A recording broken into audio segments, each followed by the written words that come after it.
The football talk show that holds back nothing on opinions. Straight shooting LJA. Hi, I'm John Sitton. Grassroots coach Manisha Taylor. Hello, I'm Rob Perez. The G-Man. Sonley, Motivate Sports and Fitness. Christian Carambeu. Matt Hodgson, director of the 4-year plan. We the people, for the people. Jazzy Fizzle. Your Monday night footballing fix. Make sure you join the revolution. The pitch is where we eat. The pitch is where we sleep. And the pitch is where we talk.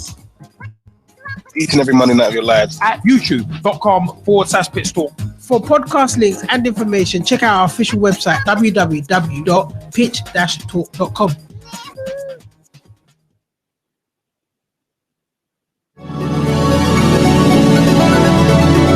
Hello, I'm Rob Perez. Grassroots coach Manisha Taylor. Christian Carambeu. Matt Hodgson, director of the 4-year plan. Dave McGoughlin. I'm Rob Lusher. Andy Copeland from the Glennet Southern Amateur League. Philip Wick, I'm CEO of 14. Former chairman of Ibis FC. Chairman of Alexandra Park FC. And you're listening And you're listening to Pitch Talk, the only place to get your Monday night footballing fix. Because the pitch is where we eat. The pitch is where we sleep. And the pitch is where we talk. Make sure you join the revolution, the football revolution.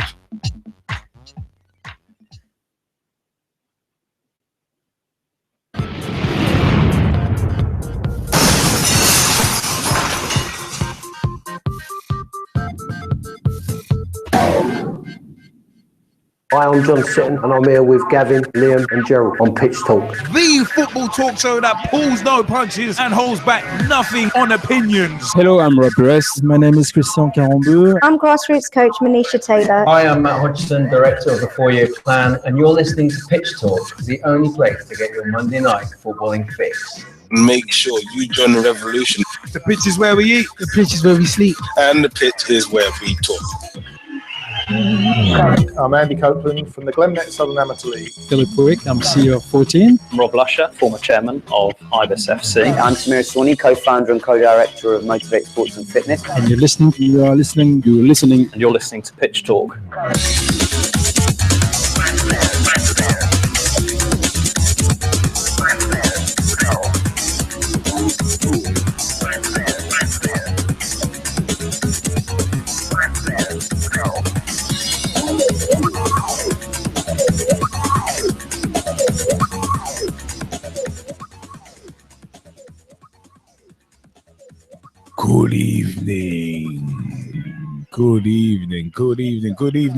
Good evening, because ladies and gentlemen, boys and girls, children of all ages, straight shooting LJ, the G-Man and Jazzy Fizzle proudly bring to you the football talk show that pulls no punches and of course holds back nothing, and we do mean nothing on opinions, because the pitch is where we eat, The pitch is where we sleep.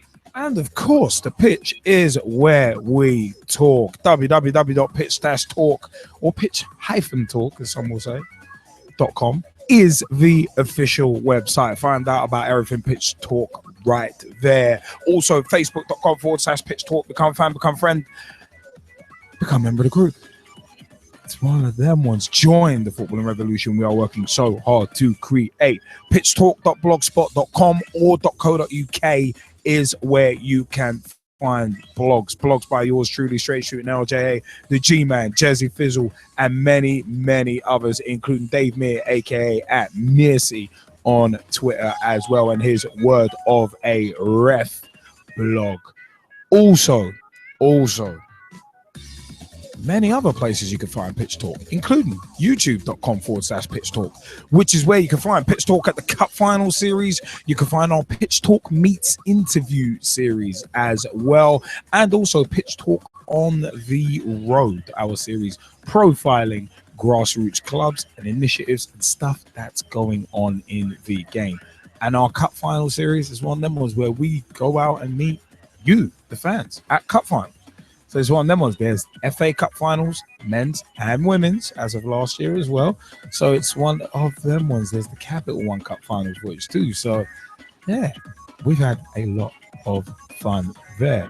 Remember, also we are on Skype as Pitch Talk 1.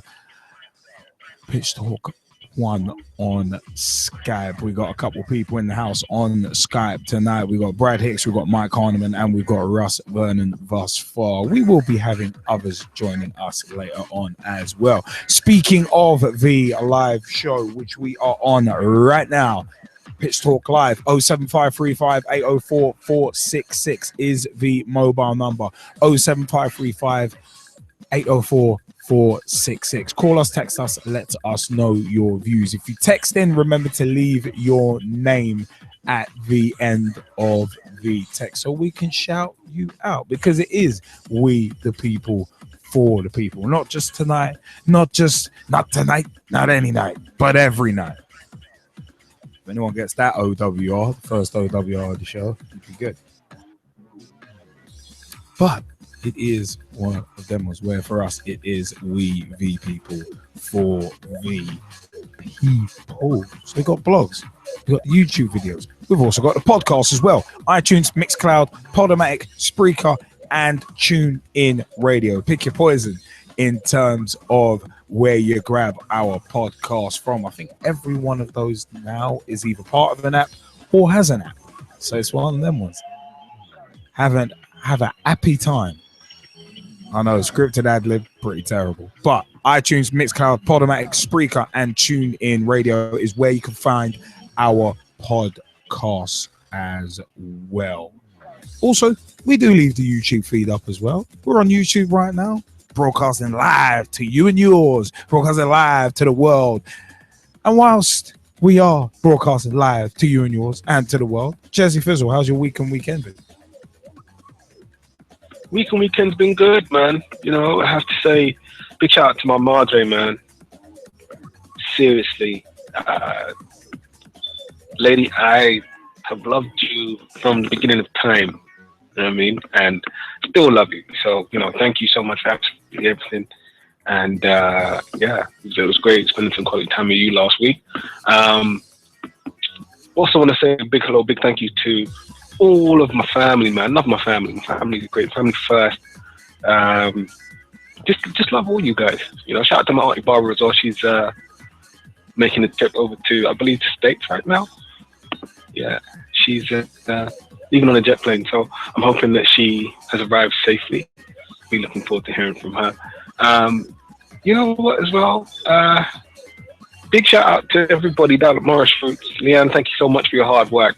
I've taken some pictures, all right? So your work will be immortalized. But so far, everybody absolutely loves it. And Miss Pam, thank you so much as well. The pins are still in place, so thank you again.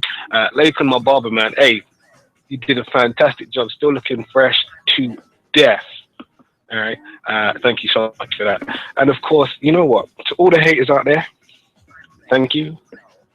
Do you know what I mean? You guys have just added motivation, so keep on hating. Like, seriously. Because me, I'm all about love. And you know what? I want to say a big thank you to absolutely everyone that is not just supporting me, but of course supporting the footballing revolution that we're working so hard to create. You guys are the absolute best fans in the world. And without you, there wouldn't be a show. So to each and every one of you, thank you so very much. And an extra special thank you to the one and only Mr. Big T, who I'm going to throw them T's up for, because, you know, been doing this for a little while now, and you've been with us the whole way. And you know what? We hope that it continues to stay that way for a very long time. And before I hand it back to you, straight shooting on, and I'll ask you about your week and weekend, just want to send one last shout out to Miss Jennifer Evans as well. J.E., thank you so much for keeping it locked in, locked on, and of course, interacting with us in the way that you do. Thank you so much. But straight shooting on, tell us, how was your week and weekend? My week and weekend's been actually tremendous. Week was a little.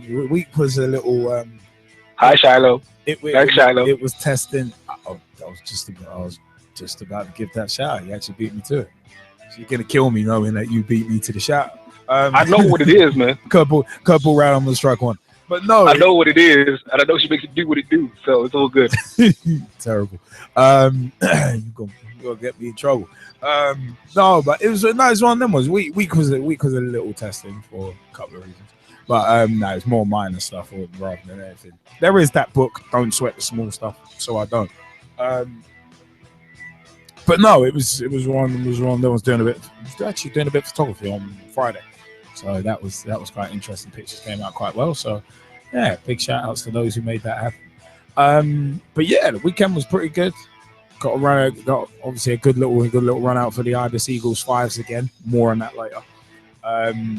So it was one of them. Big shout outs to everyone at the Ibis Eagles. Big shout outs to Shiloh as well for actually coming down and watching. Although I'd say that on Saturday she was a bad luck charm.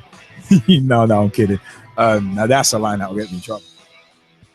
Yeah, I'm surprised you're still here.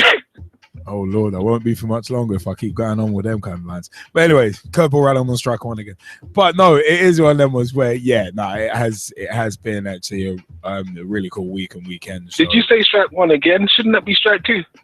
Yeah, one more strike and I'm out. I don't want to get that close. But anyway, but no, it's one of them was weekend pretty damn good. So kind of happy with that one. And yeah, there were a couple of hilarious moments along the way, including Chelsea losing. Why? More on that later. So yeah, it's been a good week and weekend, man. A good week and weekend. So it is one of them ones. But you know what? It is one of them ones. We got to give a few shout outs to Thin White Line magazine. Big shout outs to thinwhitelinemagazine.com and Mr. Ian Kerr, the editor of that magazine. That's twitter.com/tweetwhiteline or at tweetwhiteline on Twitter. Thinwhitelinemagazine.com as well. This one of them was, you've heard the roundup before. Drop over there, buy the shirt. Heard the roundup, buy the shirt. We usually get an A-League roundup from Thin White Line magazine. They're on Facebook as well, facebook.com/Thin White Line magazine. Also, big time shout outs to Girls on the Ball at Girls on the Ball on Twitter. Girlsontheball.com is their website, and facebook.com/Girls on the Ball. Also, a big shout out to Motivate Sports and Fitness at Motivate SF on Twitter and facebook.com/Motivate SF as well. And also, Motivate Sports and Fitness.com is their website too. Also, a big shout out to the Ibis Eagles, who are the main featured team in the grassroots segment. We've got a bit of interesting news regarding the grassroots segment regarding the league that the Ibis Eagles play in, which is the 14 SAL, 14 Southern Amateur League. So big shouts to at 14, the word 14 SAL. We've got some interesting news later on in the grassroots segment. But you know what? It is one of them ones where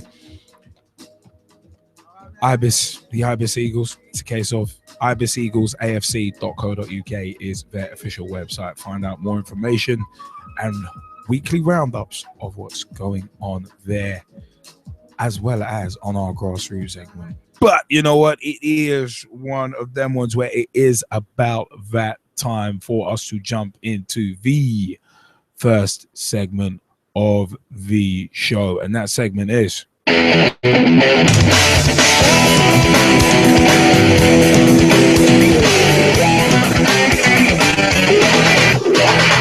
results and analysis.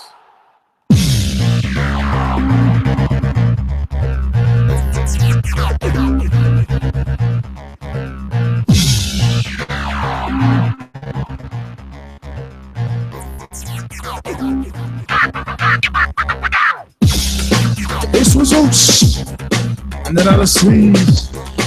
It's results and analyses. Yes, it is results and analysis. And a good evening to Lily Alumi, who's just joined us in the Skype chat. It is one of them ones. We have results and analysis. Oh my God, we got so much to go through. We got Europa League. We got Europa League stuff to go through. We got the Champions League stuff to go through. We got Championship to go through. League One, League Two. It's one of them ones. It's a case of, good Lord, good golly, Miss Molly, where do you start? Where do you start? Good golly, Miss Molly, where do you start? Jazzy Fizzle, where should we start in terms of results and analysis from the last week? Because there's a lot to go through, as usual. The beginning's usually the place, to be fair. Is this a PT Meets interview? it's like the beginning is where we usually start. It's the most logical place, I would guess. To those who have watched the Pitch Talk Meets interviews before, you'll get that reference. And if you haven't watched the Pitch Talk Meets interviews, why not? Why not? Because I don't like what the hell is going on. If you haven't watched the Pitch Talk Meets interviews at youtube.com/Pitch Talk, then you ain't got it going on, and you gotta have it going on. So what I know was you not only need to have it going on, but you need to have it like that. Because you ain't got it like that.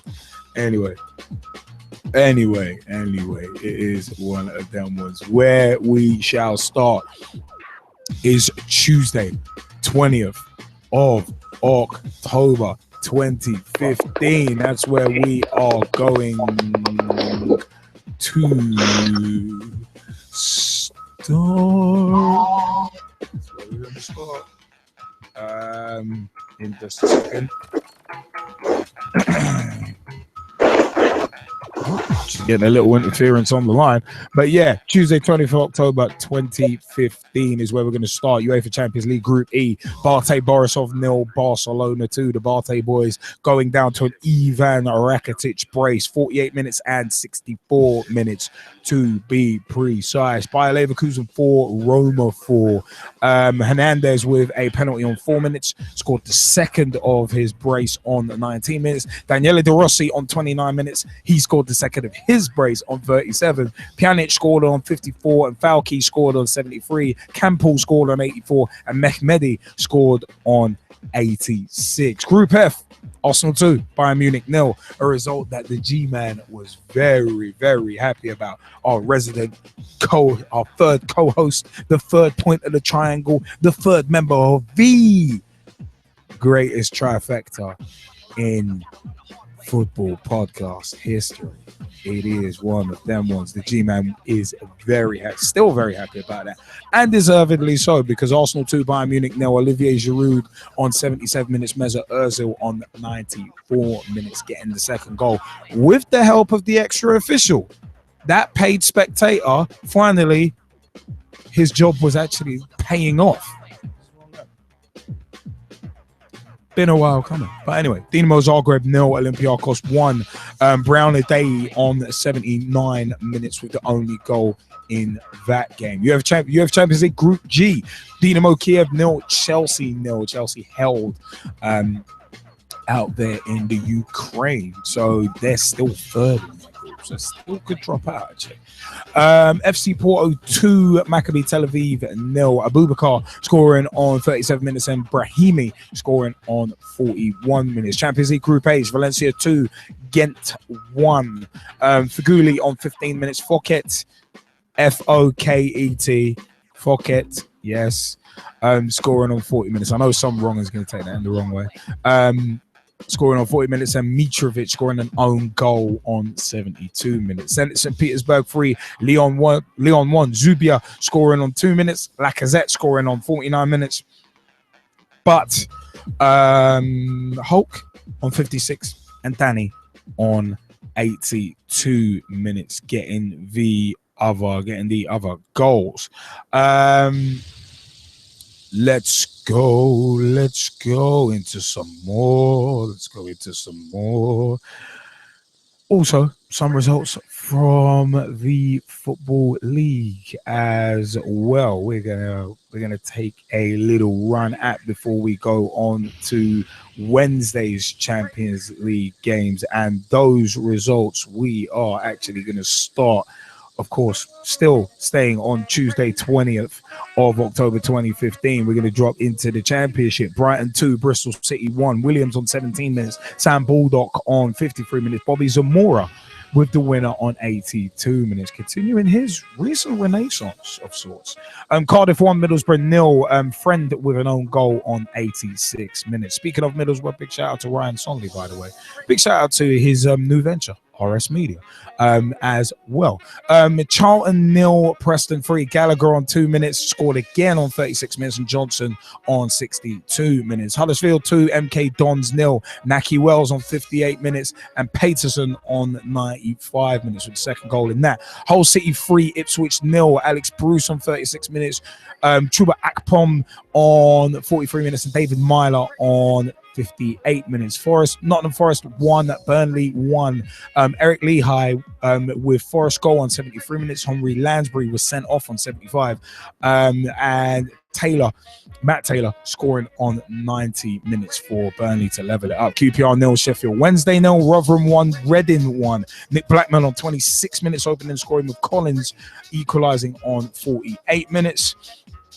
Bolton 0, Birmingham 1. Robinson with the only goal. Paul Robinson with the only goal of the game on 20 minutes. Sky Bet League 1, Barnsley 0, Walsall 2. Evans on 62 minutes, and Lalkovic on 70 minutes with the second goal in that game. Blackpool 1, Millwall 1. Mark Beavers scoring on 35 minutes.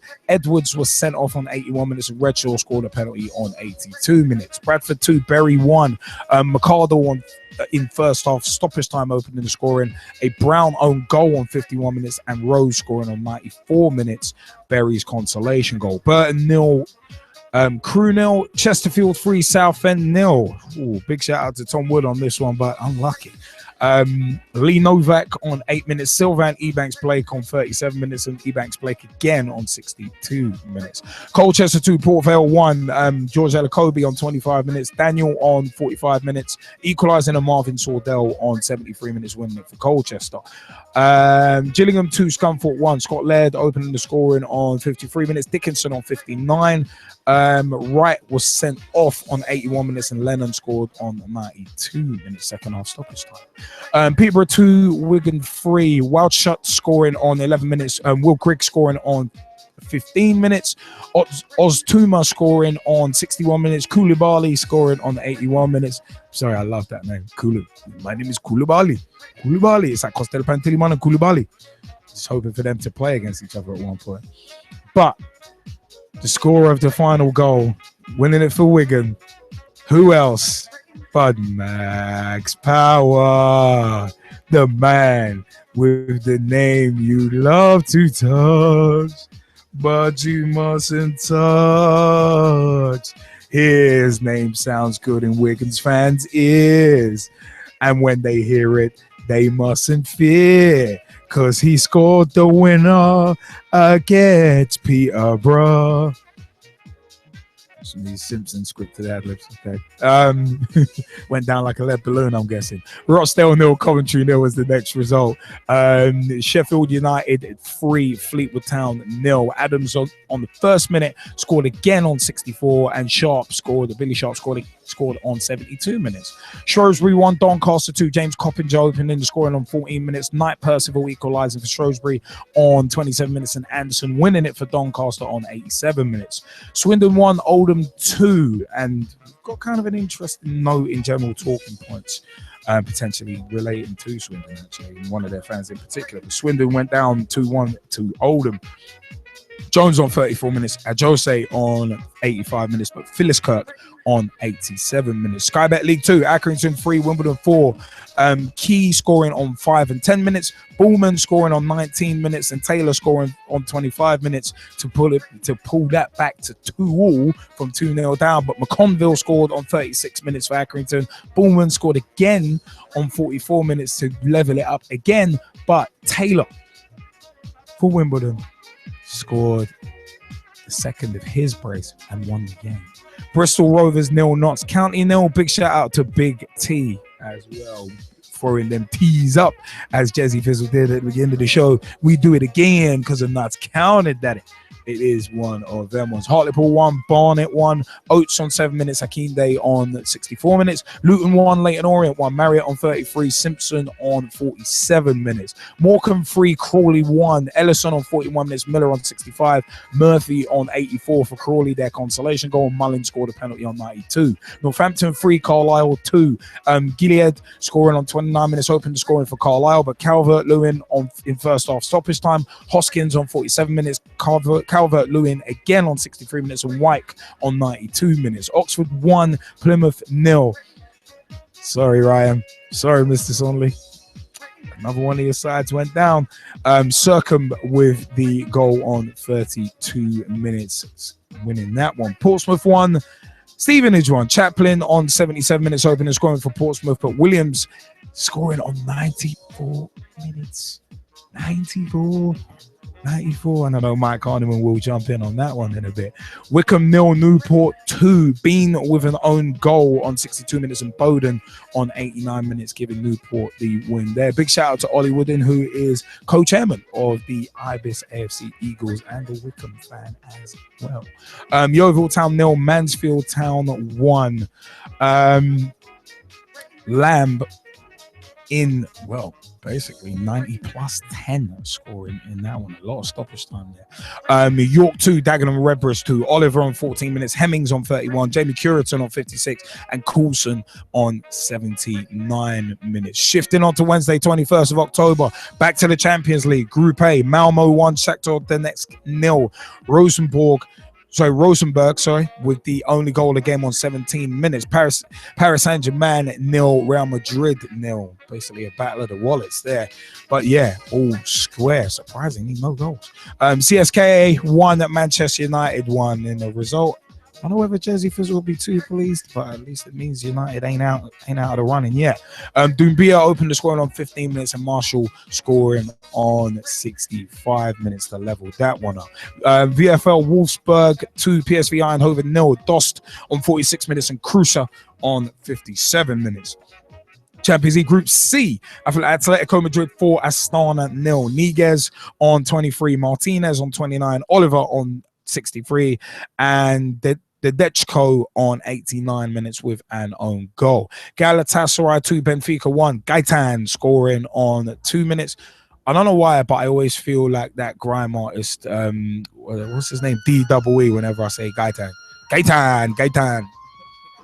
It's like Gaitan, Bison, Tyson, and all that stuff. I love that. Inan scored a penalty on 19 minutes to equalise, and Lucas Podolski scoring on 33 minutes to win the game for Galatasaray.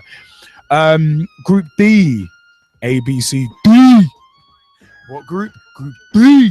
No, I'm kidding. All right. Throw some D's on that group. Oh, I was gonna say let's give the Pitch Talk family the D, but that might sound wrong. Juventus 0, Borussia Mönchengladbach. I like how you just go and say it anyway, right? Had to. Juventus 0, Borussia Mönchengladbach 0.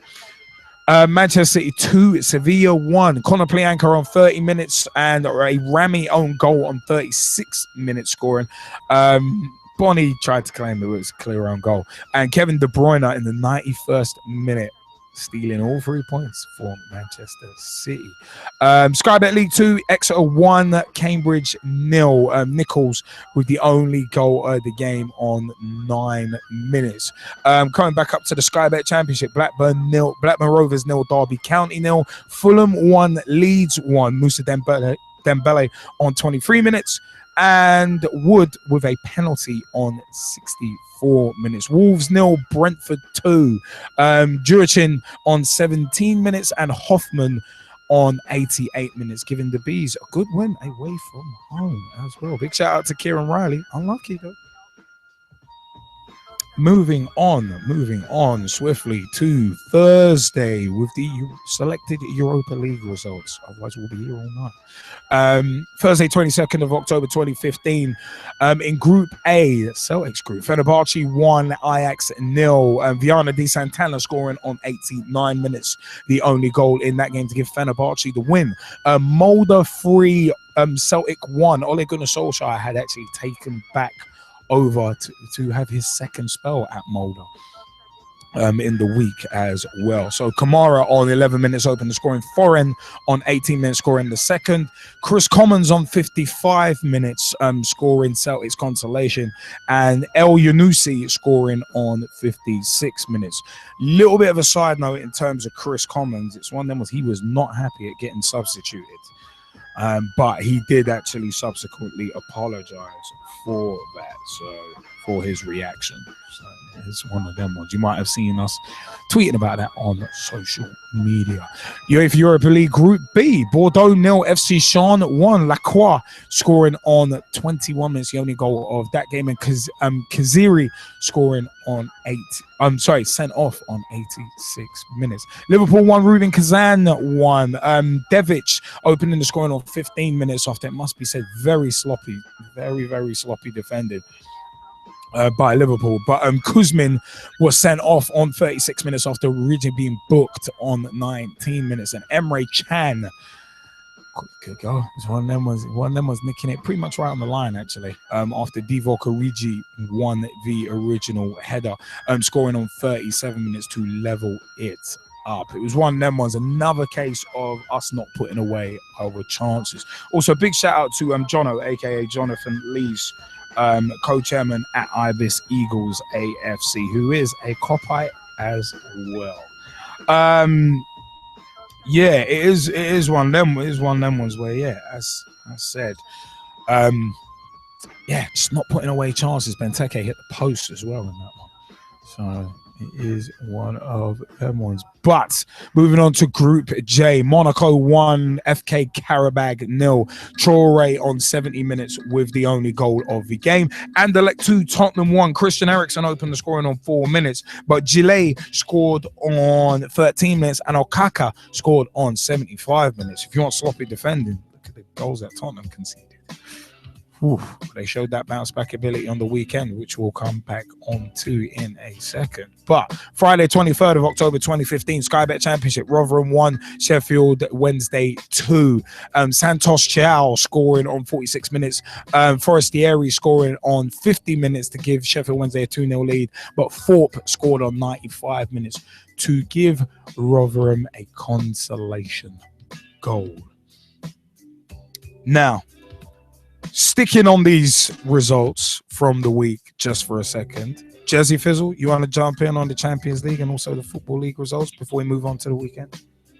I'll quickly talk about the Man United game and the Chelsea game. I think, the Chelsea game is a very interesting result because of everything that's been happening in and around Chelsea, specifically to do with Jose Mourinho, right? So with this latest result now, and things obviously on a slide, and I don't mean a slip and slide, right? Or one of those ones that you'll go and find over in your local park.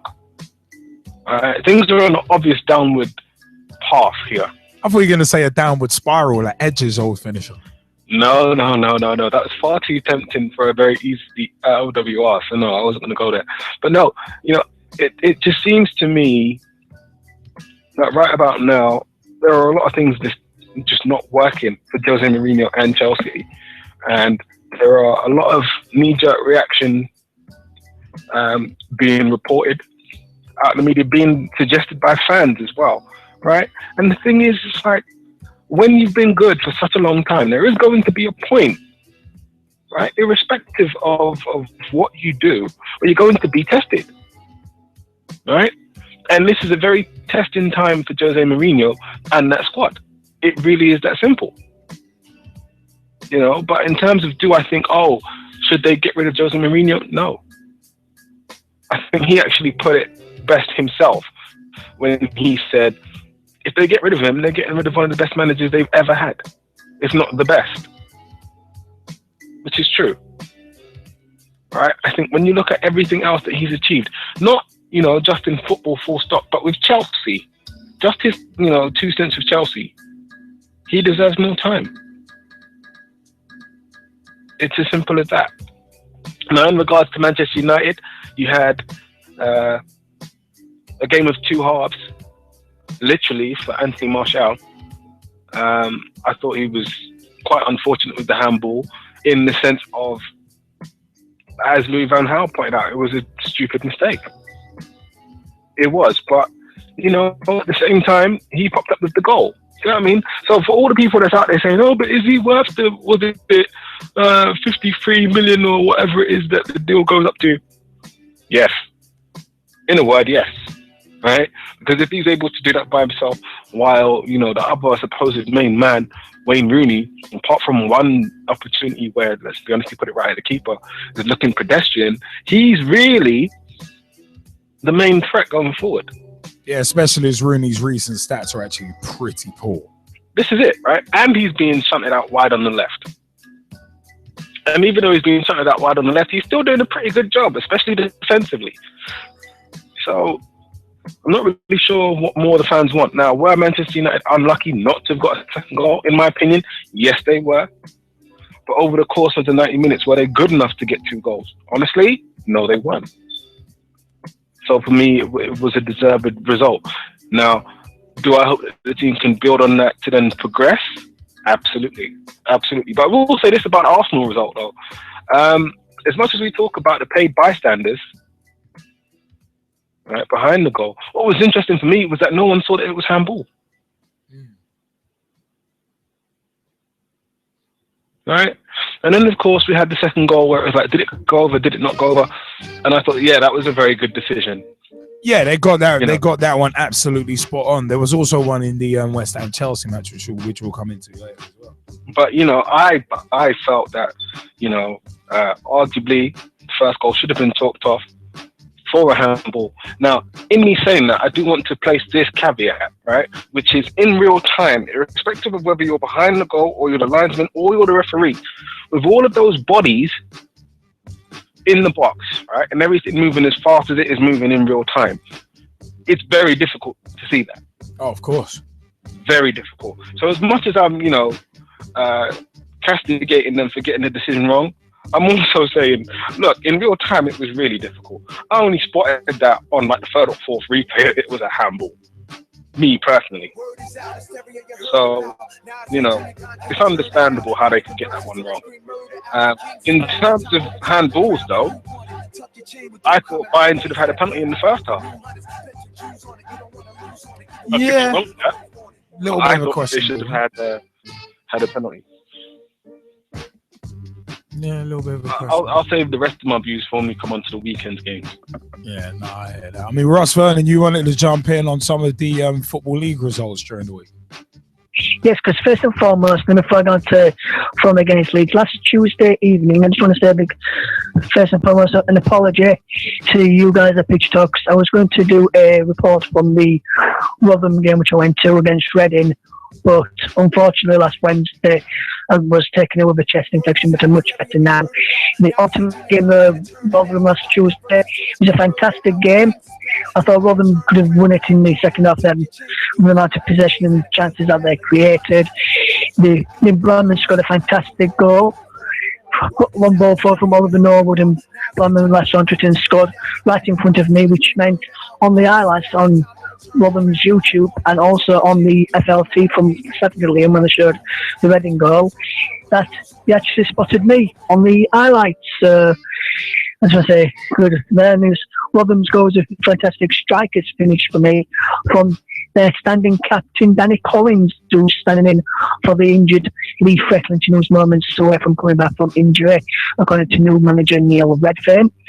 Going on now to Fulham against Leeds, and from what I saw of the highlights on our TV channel, it was a much improved performance from last Saturday when we lost to Brighton 2-1 and got a much needed point. It felt like a win the way they performed, put in a fantastic performance, all come together, all defended from the front.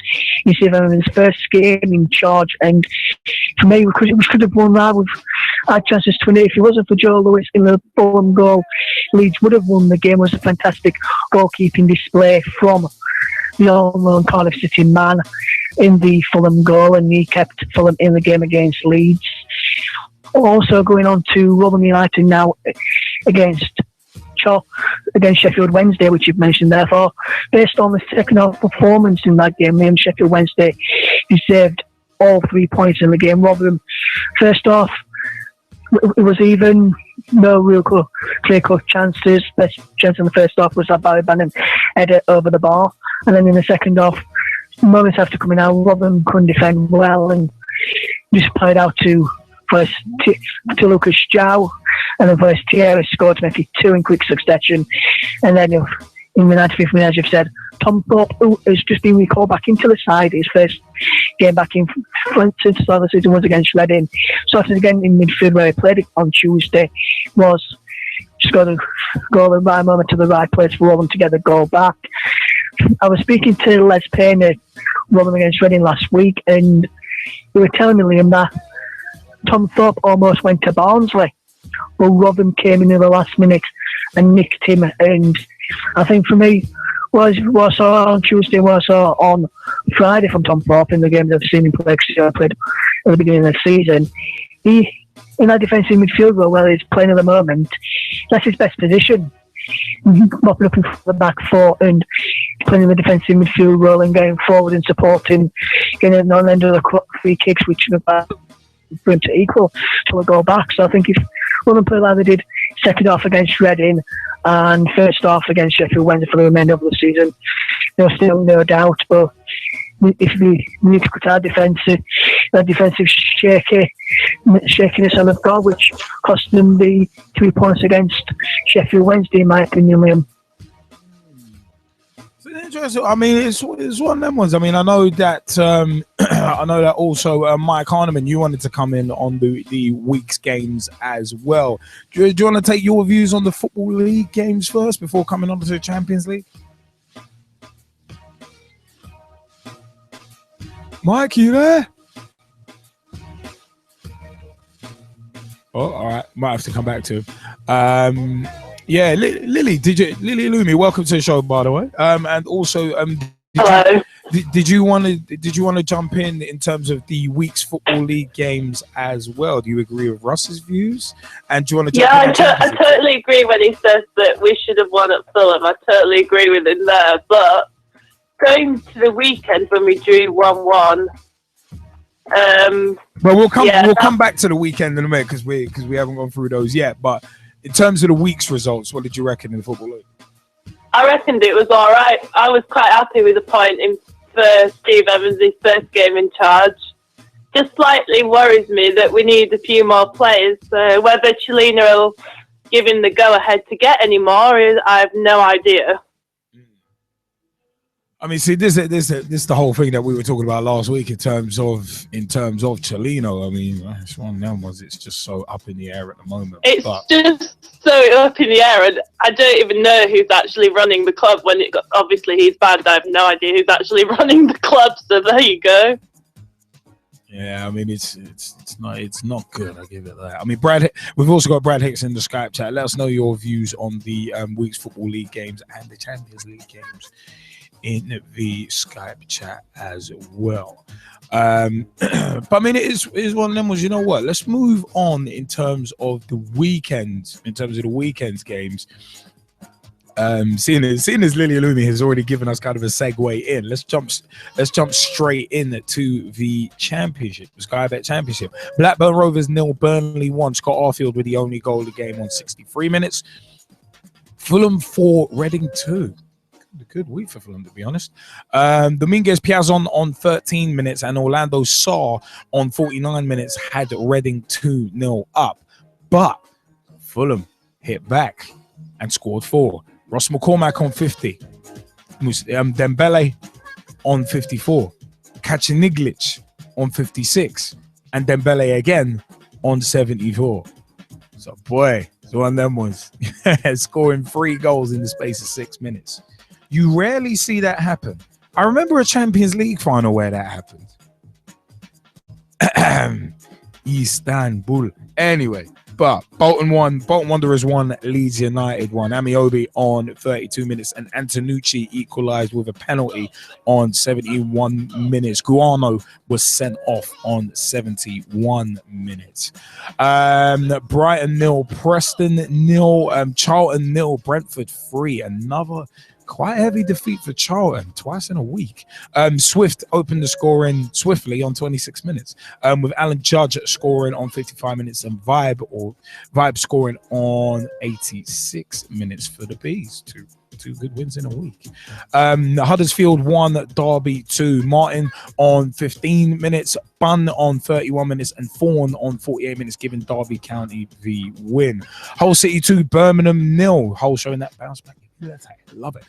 Myler on 36 minutes and Hernandez on 38 minutes. Nottingham Forest 1, Ipswich 1, Parr on 74 minutes, and Trotter on 95 minutes.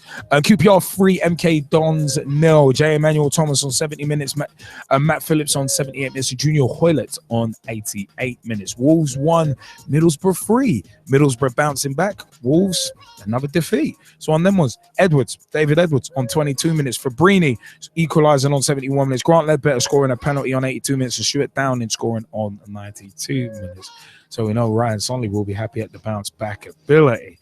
It's one of them was Brad Hicks has just put in the Skype chat, by the way. Thought Sheffield Wednesday were very good against Rotherham. They are going to be very hard to stop this season. Looks like they will be.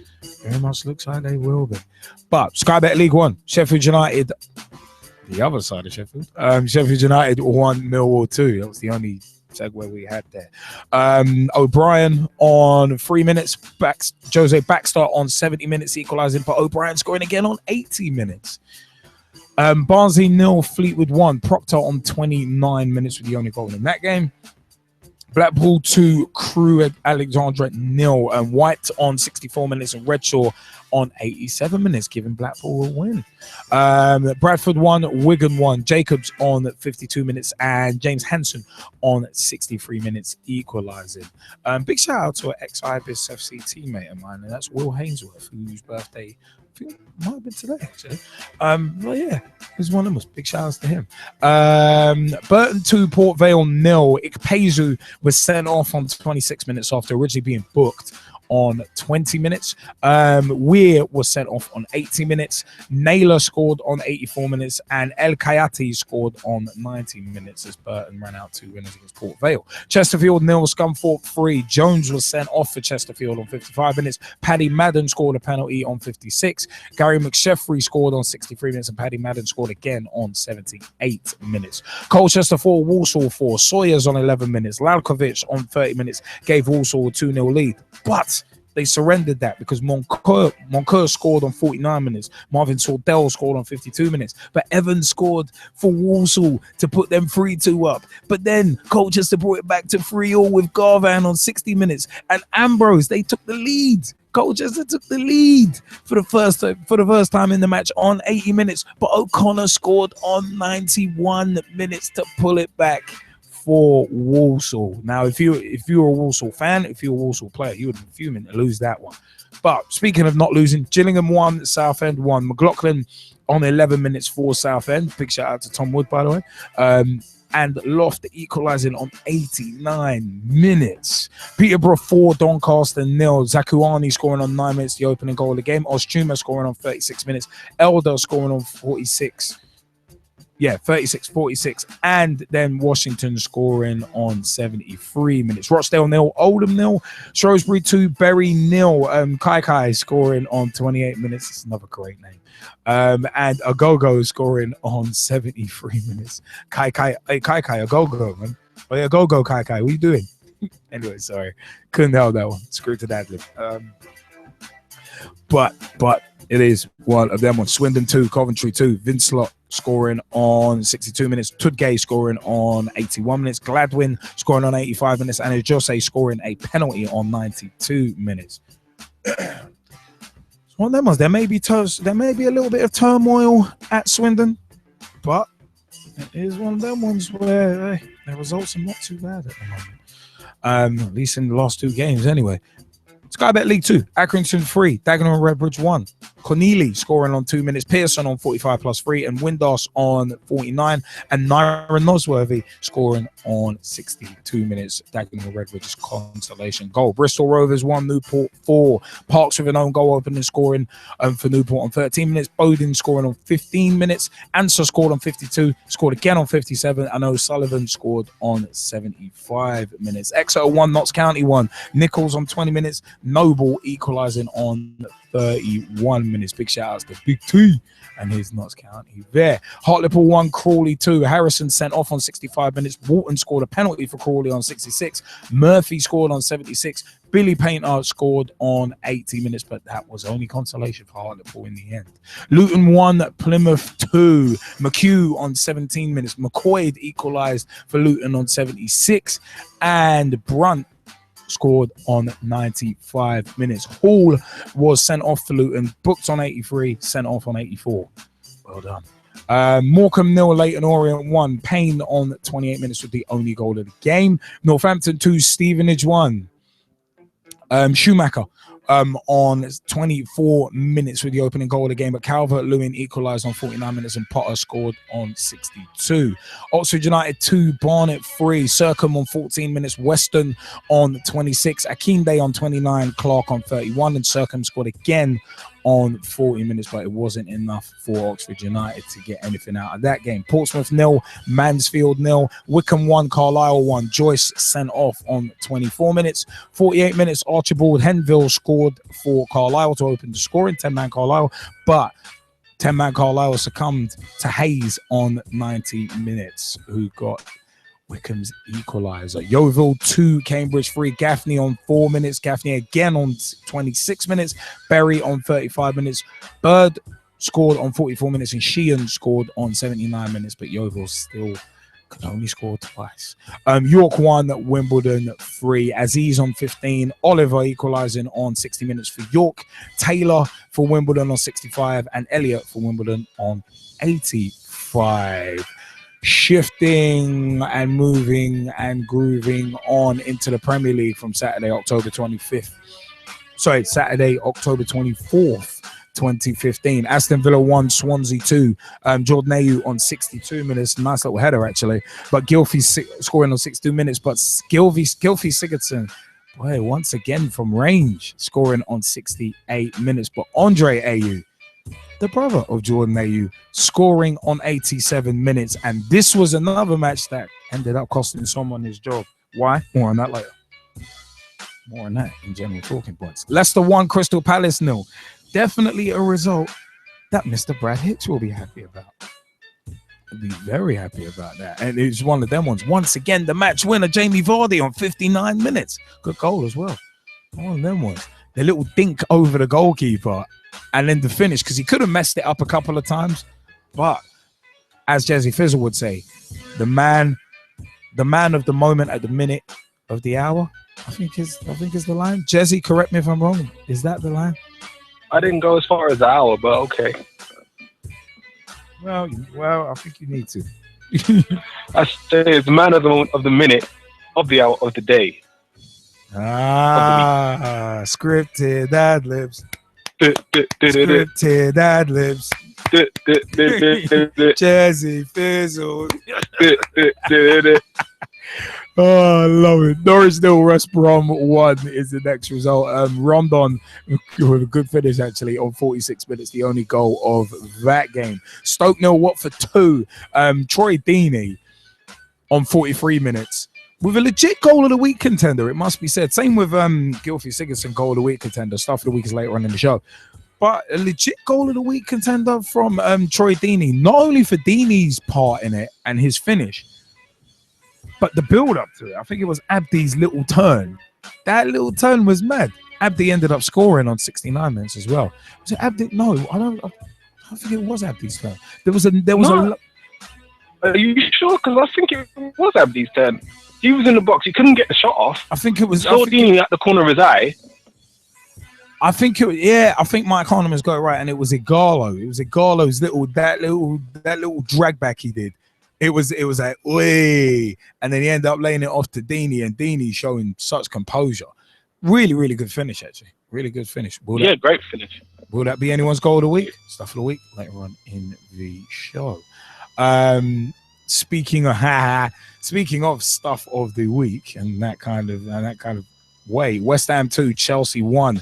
Zarate opening the scoring on 17 minutes. Matic was booked on 35 minutes, sent off on 44 minutes. Mourinho also got sent to the stands as well. Gary Cahill with a striker's predatory instinct in the box, scoring on 56 minutes from a set piece. But Andy Carroll, talking about someone who has not been the man of the moment, of the minute, of the hour for a good few months and a good few years, popped up with a pretty damn good header on 79 minutes. One of them was where, well, we'd just finished playing our match for the Ibis Eagles fives, and it was one of them ones when we saw that Andy Carroll had scored, chuckles all round. Really was chuckles all round. And hearing that Mourinho got sent off as well, yeah, it's one of them ones. That's a funny one because he wouldn't talk to the media. Well, it's one of them ones. Maybe Mourinho took my advice from pretty much last week. It's a case of if you shut the up, then you ain't gonna have a problem. But he likes to run his mouth. Too much, burying yourself. It's one of them ones, doing a Triple H with the shovel on himself. It's never smart. But it is one of them ones. West Ham went down 2-1 to Chelsea. There was a goal disallowed in that one due to Don't goal you line. mean that Chelsea went down 2-1 to West Ham? Yeah. So shout out to the boss lady as well. Congratulations. I know he was very, very happy about that. And of course, my brother from a different mother for a very long time, Mr. Martin James Lynch. Congratulations.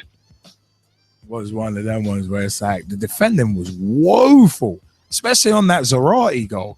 I mean, I was looking at the defending on that, and it's like I don't know what John Terry's doing with that hands behind his back thing for the first goal. It's like, dude, what are you doing? Is that Johnny? What's the matter with you, Johnny? What's the matter with you, boy?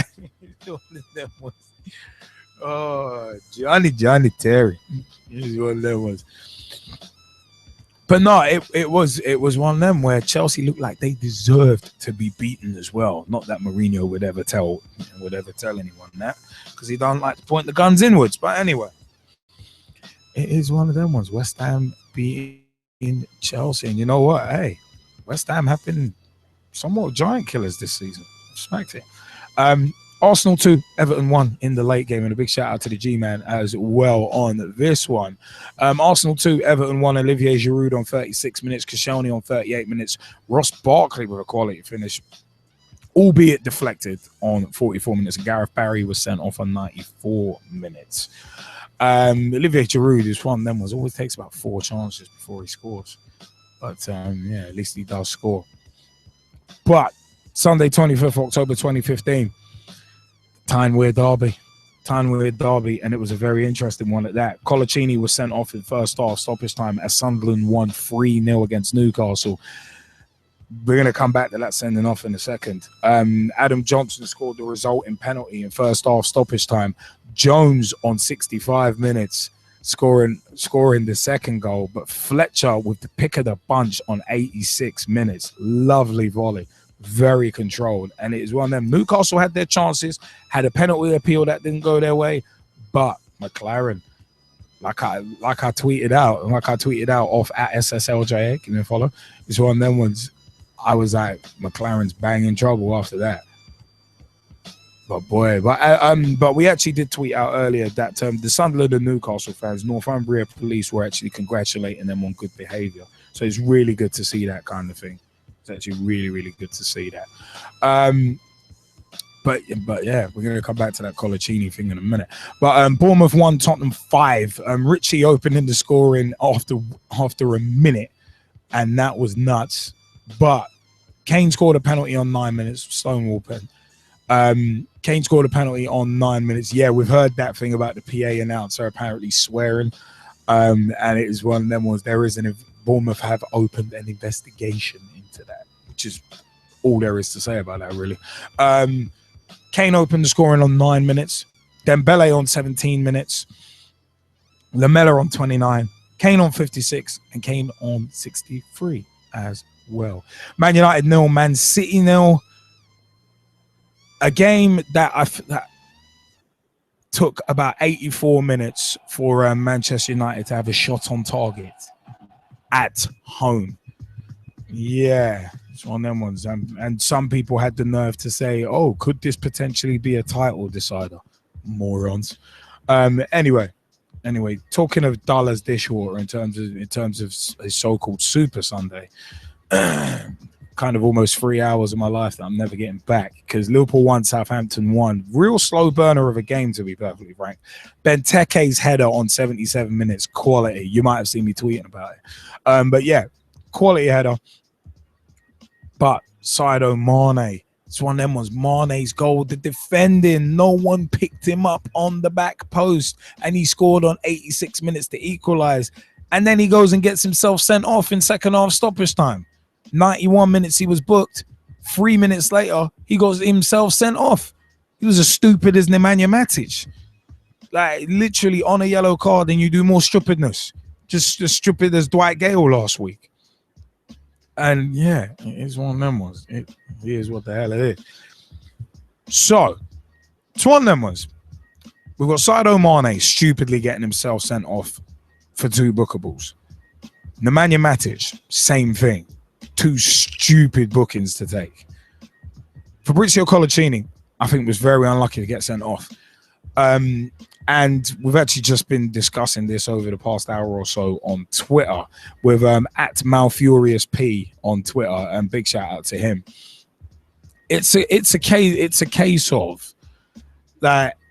For me, that penalty was harsh to give, first and foremost, but to get sent off for that as well, considering the Sunderland attacker did not have the ball under control because the keeper had already come out and smothered it, that's even more harsh to get sent off for that.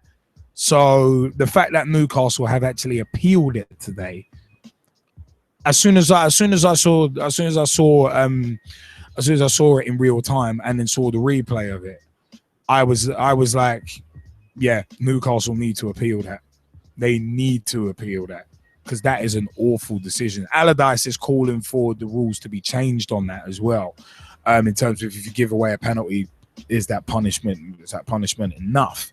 It probably is punishment enough, to be perfectly frank. Unless you're last man and it's a legit goal scoring opportunity, hey, letter of the law does say you need to be sent off. But the fact of the matter is, if it's in that situation where the keeper smothered it and it's been given as a penalty, all right, there's no need for a red card there because the keeper's already smothered it. Striker didn't have it under his control, so it's a bit of an odd one. But for me, not a red. I agree with the Skypers. Not a red at all. Nowhere near a red at all. Speaking of the Arsenal game, Mike Harniman has said, as for the performance, great to see Giroud get a run out and Ozil performing, showing that when Sanchez is off form like he was in that game, too exhausted from recent weeks, we still have the quality to perform. I mean, and Brad Hicks has said that's just the way Premier League referees are these days, useless. Speaking of referees, actually, we do have a Pitch Talk meets interview that's in post-production with Mr. Deryll David, the chairman of the AFA Youth Council. And also, he is a referee at amateur league level too, and has done semi-pro too. So Pitch Talk meets, keep an eye out for that. But yeah, it's one of them ones. Man United, Man City, an hour and a half of my life I'm never getting back. Liverpool, Southampton, pretty boring too, to be honest, on a general basis. Sunderland, Newcastle was mad. It was one of them where Sunderland were just mad. They would just bang on it. Bournemouth were funny though, because it's one of them was, how can you score once then just basically collapse? Basically collapsed in the first half. Go 1-0 up in the first minute, end up 3-1 down by half time. It's like, what happened? It's like, what the hell is going on? What the hell is going on? But I mean, Aston Villa, Swansea, I mean, AU's goal. I mean, for that to end up facilitating a sacking, interesting stuff there. I give it that. Vardy, man of the moment. How Marshall got player of the month for last month, don't know. It's a disgrace in my view, but anyway, yeah. West Brom were kind of surprising with when Rondon popped up with his goal. It's like, oh my word. The Watford result really did surprise me. It was one of them. It was like, wow, they went up to Stoke and turned them over like that. Not bad. But funniest result. Oh my god, West Ham Chelsea had to be the funniest result. It's just hilarious, absolutely hilarious. In the Arsenal Everton game. Boy, a couple of chances hitting the bar, especially Lukaku hitting the bar as well. So could easily have been level. But it's one of them was the Manchester derby.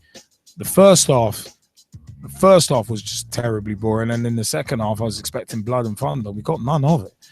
Was talking with the Ibis Eagles fives lads, Ed Ryan and the lads as well, where it was kind of like, yeah, if it came up in conversation. If Company's up for it, then City will be up for it, and it'll be a good game. And it just wasn't. It was just poor. But Jesse Fizzle, your view before we throw out to the Skypers. I think poor, saying that the game was poor is an oversimplification. I think when you look at it, this really was a battle in the middle of the park, and both teams seemed to match each other quite well. Now, did Manchester United have a run of the possession early on, and should they have done a lot more? Absolutely.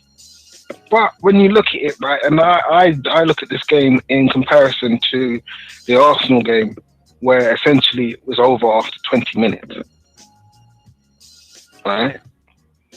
I was happy that I didn't see my team capitulate. Personally. So based on that and that alone, I'd say, yeah, it was a good result. And even when you go and look at the raw numbers, can you say that either team really deserved to score? I mean, how many clear-cut chances were made in this game? What, one apiece, maybe? All right. And if neither of those are taken, then what else is there? But 84 minutes to get a shot on target at home. Your view on that? No, as I say, I'm not particularly enthusiastic or excited about that. Far from it. But at the same time, right, don't forget, this was also a very solid performance defensively. And I think there's a lot of heart to be taken from that. Now, I know it's important to go and score goals. There's no ways to really emphasize that anymore. That's what the league is about. That's what football's about. It's about scoring goals. But if you know how to defend and to prevent the other team from scoring, you're going to be very difficult to beat. And that was what didn't happen against Arsenal. So it was good to see that happen against Manchester City in the Manc Derby. So as I say, me personally, I was happy with that because, you know, if you look at recent form, you would have said the game changes, especially for Manchester City, would have been De Bruyne and Sterling, right? And both of them were kept quiet. So overall, you have to be happy with that. Anthony Marshall, I keep saying Marshall, he had a very good game, in my opinion. Again, was solid defensively. And going forward, even though he didn't beat his man on a consistent basis, when he did beat his man, he did very well. I will say that. What do you think about Lingard nearly nicking it? I mean, when Lingard nearly nicked it, I was like, raw. I actually thought that was going in. It was like, oh my God, don't tell me it's going to be Jesse Lingard to be the savior of this game. That would the thing was, and the thing is, right, a lot of people that haven't had an eye on Jesse Lingard would be surprised by that. But I wouldn't be surprised by it personally. I put it to you like this, right? There's a reason why he's getting his chances now. No, but after you're paying Rooney 300k, and he, from the stats, he did bugger all in that game at all. And then it's like Jesse Lingard comes on with 5-10 minutes to go and almost steals it. I mean, that would not have looked good. Well, sometimes you need a super sub, and the other thing is that, you know, okay, when certain players aren't playing as well, that's when the rest of the team needs to rally, right, and get behind them, or better yet, show them how it's done. So, you know, this is part and parcel of team sports. This is how it works, right? Is it unfortunate that Wayne Rooney is in such a dire run of form? Absolutely. Here's the thing, right? I'm not just criticizing Wayne Rooney for the lack of goals. Even though he's playing as a striker, I'm not criticizing him for the lack of goals. What I'm going to criticize him for is what I like to term as effective touches. Right? How many effective touches did he have in the game? Not that many. Right? And I think the other thing as well is the tactical setup. I think what also needed to happen was Rooney almost needed to come back so deep. He's almost playing as a shadow striker rather than an out-and-out striker with Martial and Mata, and then, of course, Lingard. coming in off the wings, moving into what would be almost a faux centre forward position, right? For them to go and pick up the scraps with their pace. But that didn't happen either. As I said to you, overall, you know, can I be disappointed with the result? No. They're playing Manchester City, who are in form, and they put on a very, very solid defensive showing. And one player that I think needs to get a fair bit of recognition for his performance, Chris Smalling. Oh, I thought his name was Mike Smalling. I know there's a lot made about Anthony Martial's performances and Juan Mata's performances. And generally, I know that, you know, we don't like to hail defenders at all, right? But I always thought that when Chris Smalling joined Manchester United, he was going to be the long-term replacement for Russ Vernon. I always believed that. Sorry. Really? Yes, really. Really. Hey, I've said before. If Chris Mike Smalling is your best player, then that's kind of worrying. Well, not worrying for me because I could give less than a damn about Man United on a personal note. But, hey.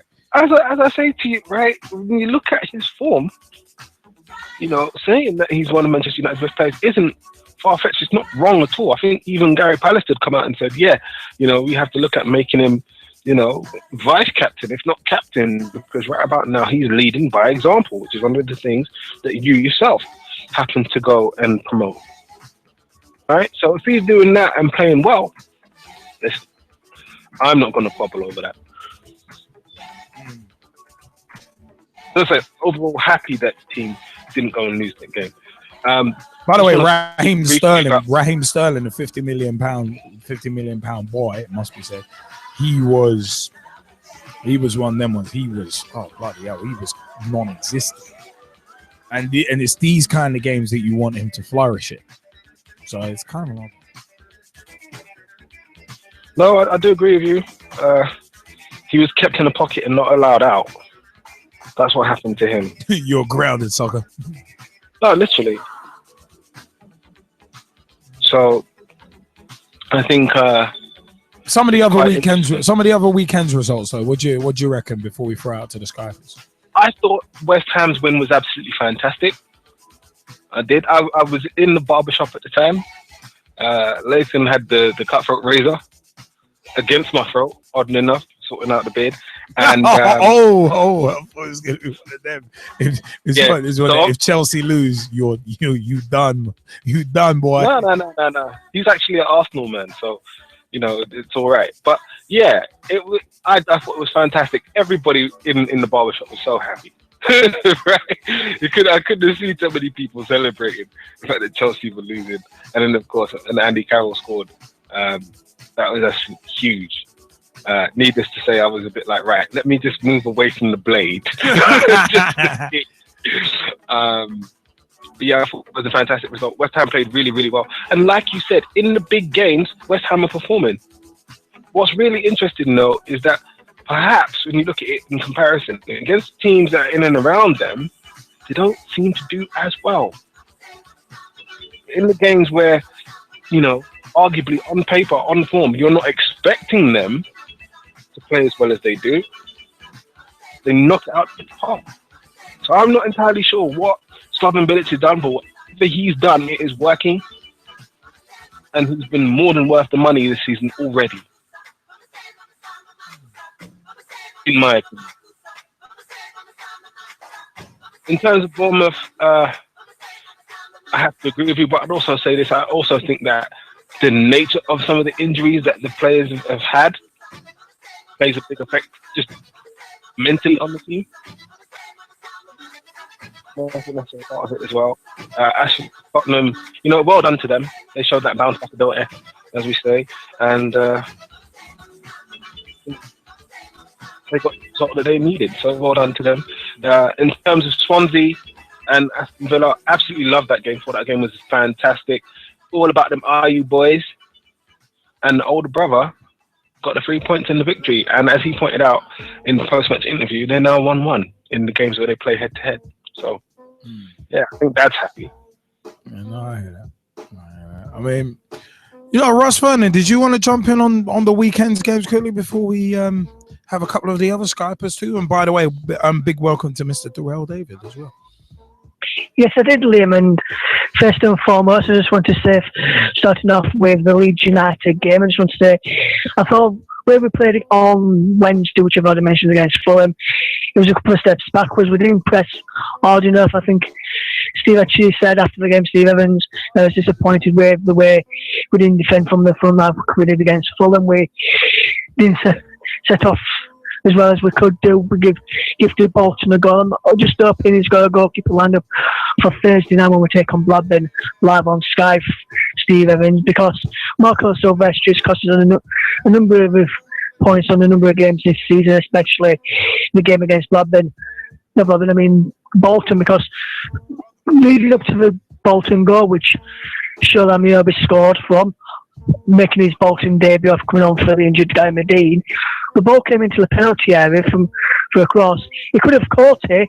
He said he went to punch it, went behind for a corner, and then didn't even come for him. We didn't defend it well even. Bolton scored through Sherwood, and then we got back into it from a penalty, which was a definite penalty, definite spot kick, definite red card as well. And for me, I think we could have gone on to win that game. We were disappointed that we didn't take all 3 points in that game, Liam. And I just want to just quickly mention something regarding Leeds United supporter, Liam. Sky Thompson, she was 17. She passed away on Friday.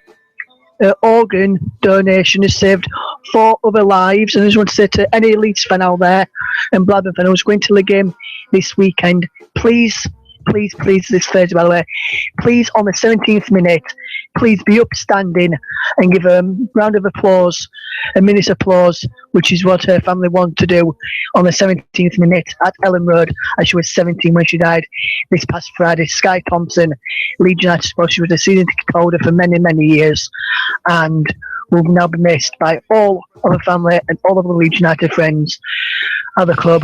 So I just want to say rest in peace to her and prosperity to her family. And please, Leeds fans and Blackburn fans, please respect and be upstanding on the 17th minute on Thursday as we pay tribute to one of our own, Sky Thompson. Rest in peace. No, I hear that as well. And we totally echo those sentiments as well. We've also got a caller on the line. Caller, you're through to your Monday Night Football and Fixed Pitch Talk. Who have we got the pleasure of speaking to right now? Mr. Sonley. What is up, Mr. RS Media? What is going on? I'm all right, mate. How are you? Yeah, not too bad, not too bad. Plymouth and Middlesbrough, mixed, kind of a mixed week for each side. Your views? Well, when I was listening to both games, I thought, I'll get a good, because I've got Argyle player, I can switch it between the two players. So I was on Argyle player on my phone and Middlesbrough HD on my tablet, and I thought, 1-0 up, Argyle, I was happy. And then both went 1-0 up, and I was like, this ain't going to be a good week end for me. And then it went 1-1 Leeds up with Argyle Luton, and Middlesbrough equalised, and I went, really?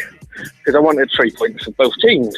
And then Borough went 2-1 up through, can't even think who it was now. and then they went 3-1 up, and I was like buzzing through Downing's free kick, which is the goal of the week contender. And I was like, well, Argyle versus Luton still 1 each, and I'm like, and then I thought, that's it.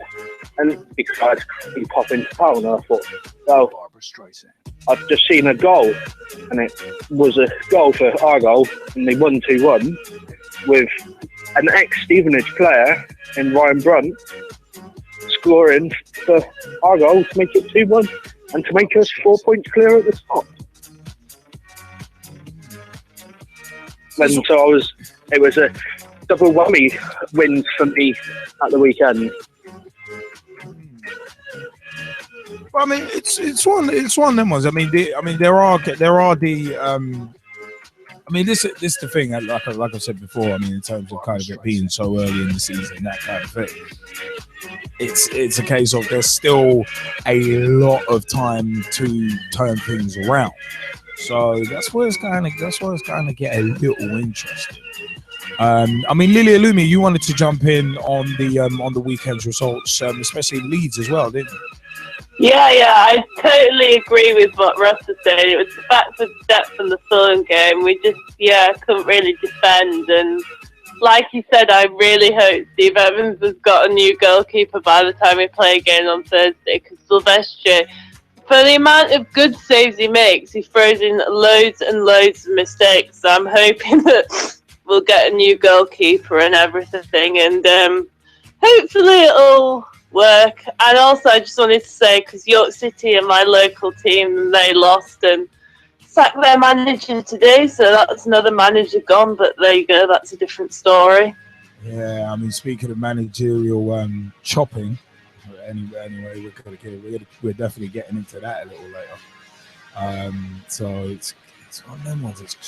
But hopefully Steve Evans does bring another goalkeeper in, because we really need one. Because we're conceding first and always chasing the game. I'm just hoping we win on Thursday. I hope anyway. Yeah, I mean, it is. I mean, it is one of them ones where like you always hope that your team can show that bounce back ability. Some can, some can't, but. Well, I hope so, and I'm just wondering how long Chelino will give him. That's what slightly worries me as well. But there you go, with his record, probably not long. Yeah, them kind of track record ones. It's like no, but hey, you never know. The only thing for sure in football is nothing's for sure. So you never know. Big shout out actually to Mr. Ian Kerr, who's just joined us in the Skype chat as well. Big shout outs to him. I am going to ask, actually, seeing as we've got Mr. Ian Kerr here, I'm actually going to ask Ian Kerr, are you with us? Yes, I am. Can you hear me? Of course, definitely can hear you. Definitely can hear you. We're gonna come back to you. in a minute, actually, because it sounds like we might have a bit of a roundup going. So we're good. I don't know why I'm starting to break into song, but yeah, the hills are alive with the sound of my voice, and that's not a good thing. It's a bad thing. But nah, it is one of them ones. We've also got Mr. Deryll David. Are you with us as well? I am. How are we? Yeah, not too bad. How about you? How's your week and weekend? Very well, thanks. Very well, thanks.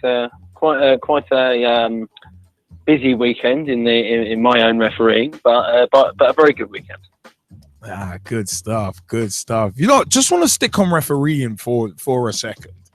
Want to ask your view on the Tyne-Wear derby. That penalty that was given against Newcastle, obviously with the Colaccini thing, and the game in general.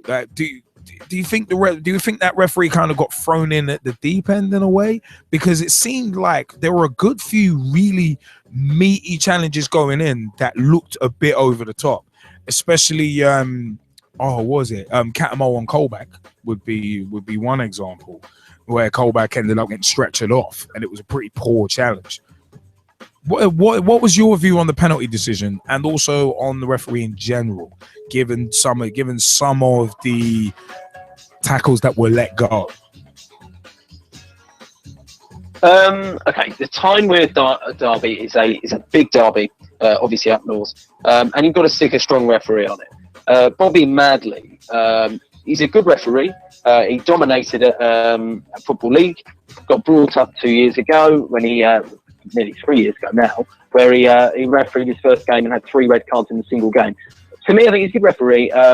When you get one of them derbies, and when you get any derby at any level, the one thing you don't want to do is start bringing cards out early. And I think that is something that Bobby Madley reflected in his performance. But the penalty for me is a definite penalty. The reality is the player doesn't need to go in and shoulder barge him. It's not shoulder to shoulder, it's shoulder to back. The reality is, if Colaccini thinks, right, okay, Elliott's going to pick the ball up, then happy days. But he knows that Stephen Fletcher's going to get a toe to that, and it's going to be penalty and all day long, and that's going to go into disaster. He thought, let me do a sneaky one, you know, timed it all wrong, and unfortunately took the guy out. It's a red card. The reality is you've taken him out and he's standing in front of goal, and if he poked it over the keeper, that's a goal. So it's a red card. But then the keeper's already in control of it. I mean, Fletcher wasn't in control of it. He wasn't, but neither was Colaccini. Yeah, but then Elliott already had the ball by the time the foul had been committed. So it's kind of like, does that not make Colaccini's push almost a moot point? Because the keeper's already got the ball. He's stopped him from actually even attempting to make a contact there. So you could argue that in the fact that he's pushed, that he's done the shoulder barge, and the keeper has got it, that like, you know, in that split second, Stephen Fletcher might have got a toe to it, which would have made Rob Fletcher not actually have the ball in his hand. But then is that not living in the world of ifs, buts, and maybes? Though? Absolutely. Unfortunately, football's like that. I mean, we have to have a look at that.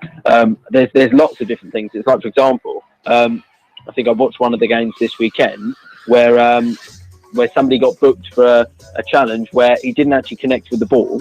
He didn't connect with the player, but it was, if you'd have connected with that player, you would have taken him out and it would have been really bad. So I'm going to caution you for that because it was dangerous. And the thing is, to me, Colaccini doesn't need to make that challenge. And the thing is, if I was Steve McLaren, I mean, I wouldn't be saying the red card changed the game, la, la, la, this and that. Because the reality is they haven't won a game all season.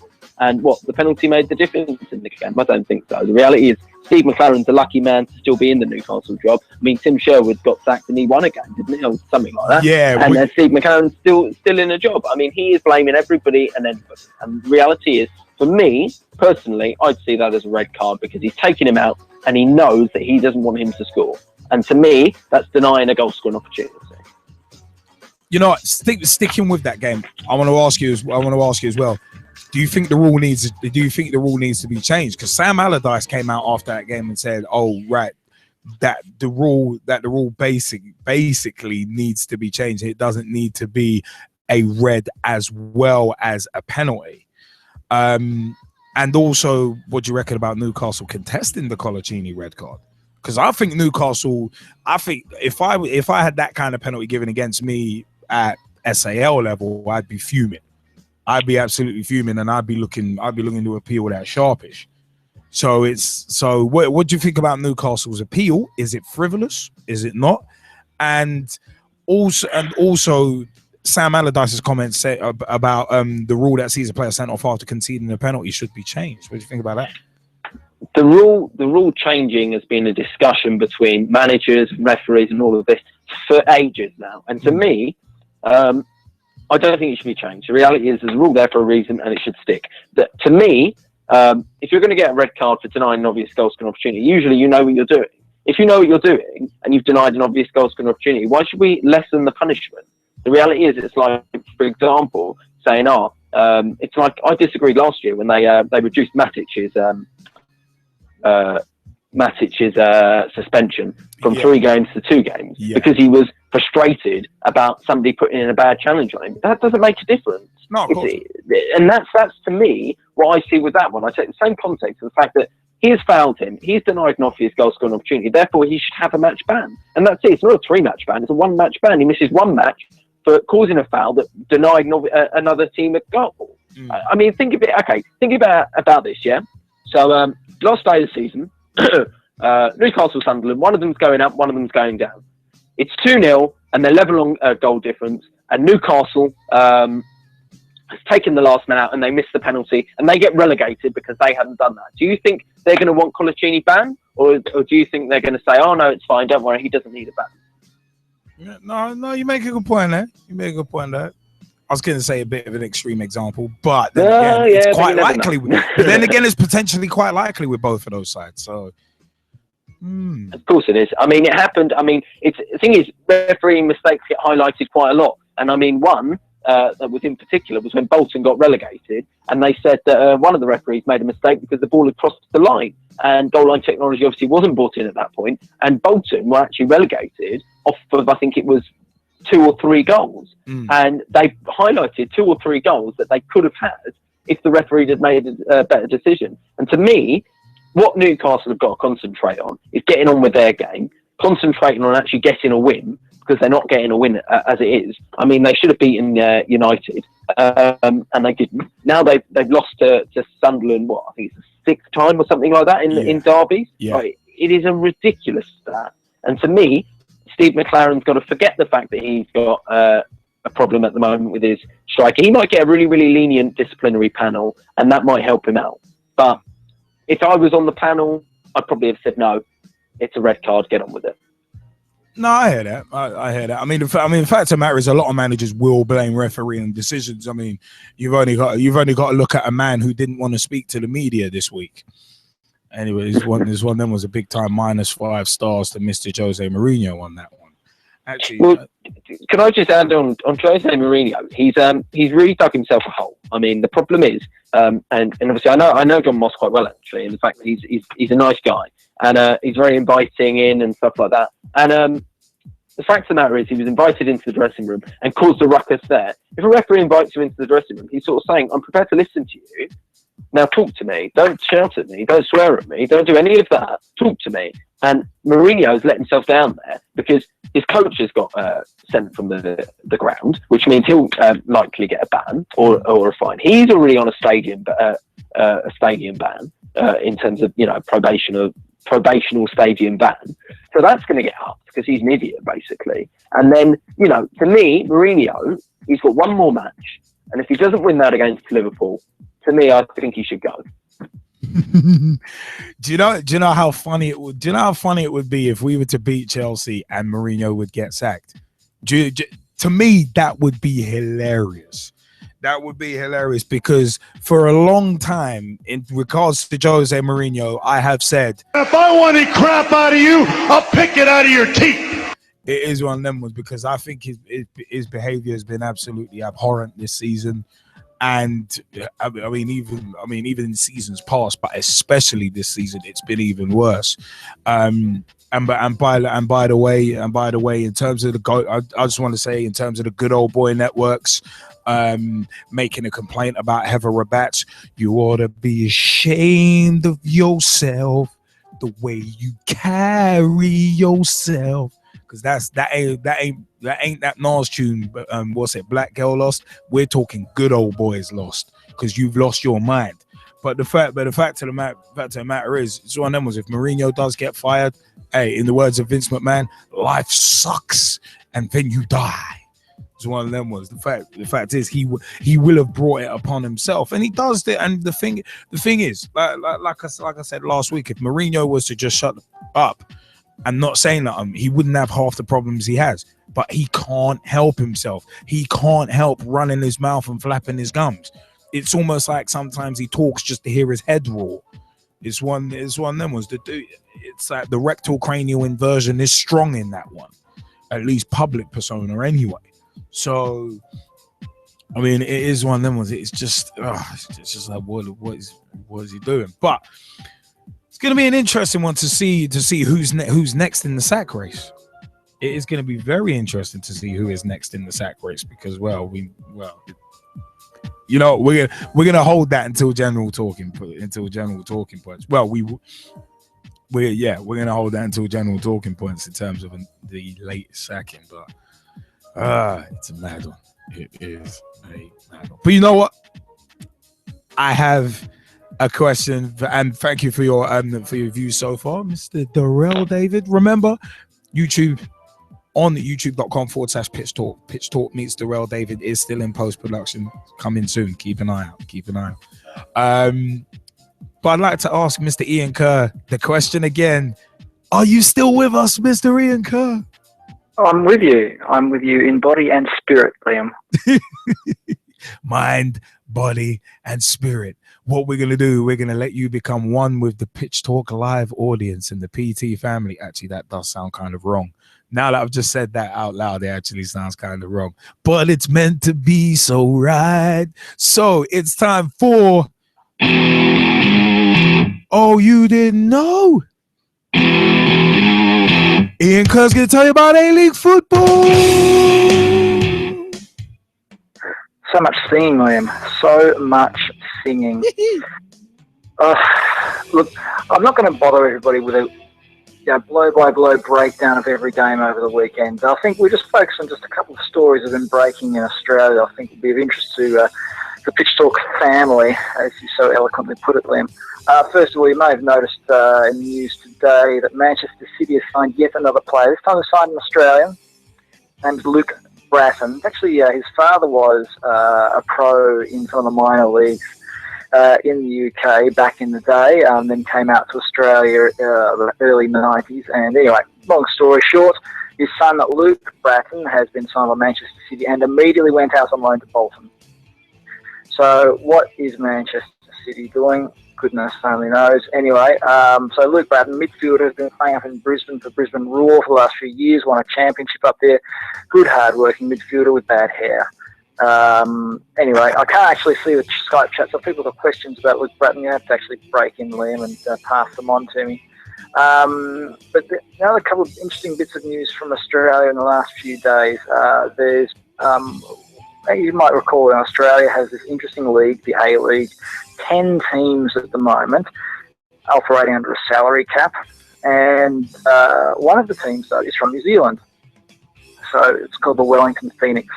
The Wellington Phoenix, based in New Zealand, and they've never actually won the league, but they've been there for the last 9 seasons. They weren't there in the first season. There was a different team from New Zealand. Now, the Wellington Phoenix have been there for 9 seasons. The Phoenix have applied to have their license extended by 10 years. Again, it's a kind of crazy system that running in Australia. They're more like franchises than member-owned clubs, if I can put it that way, Liam. So you've got this franchise, let's call it, over at Wellington, applying to have their license extended for 10 years. And the A-League has said, sorry, fellas, no, you can't. It looks like they're going to get their license extended for 4 years only, if that.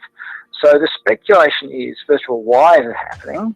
Why is the A-League knocking back a club that actually pays its players on time? Brisbane Roar. And it's actually got a stable ownership. Newcastle, owned by the FFA.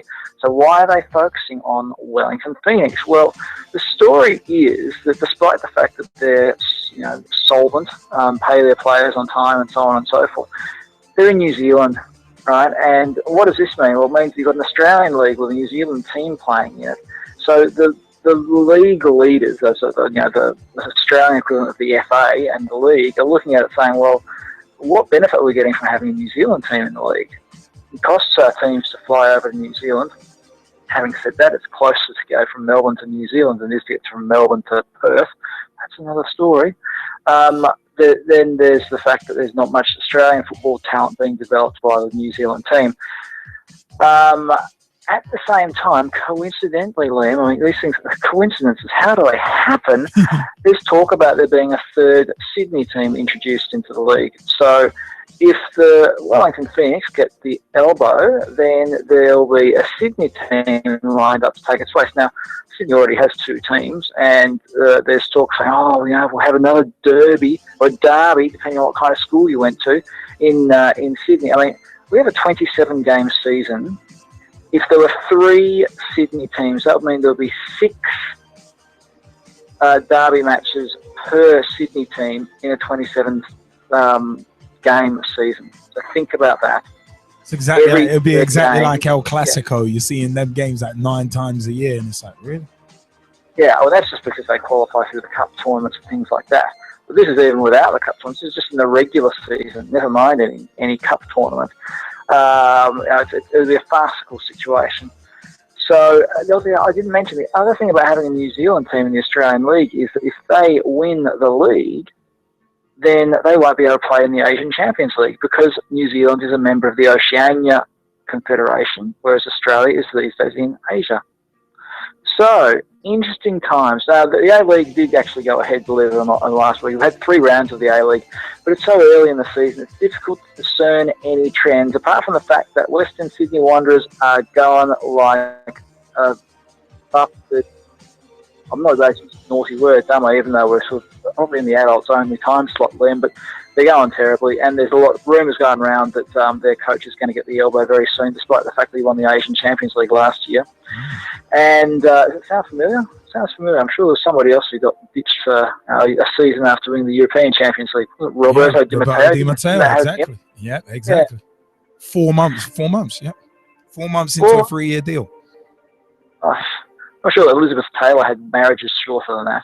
Anyway, so there's and a few surprise packages. Brisbane Roar, despite not playing their players, are actually on top of the ladder at the moment. So it's too early to say whether there's any real form out there from any of these teams. But I'll give people a full round-up in a week or two's time. We'll talk about a bit more depth about the actual games. So I thought this week, instead of talking about the games, talk about the other headlines that are happening.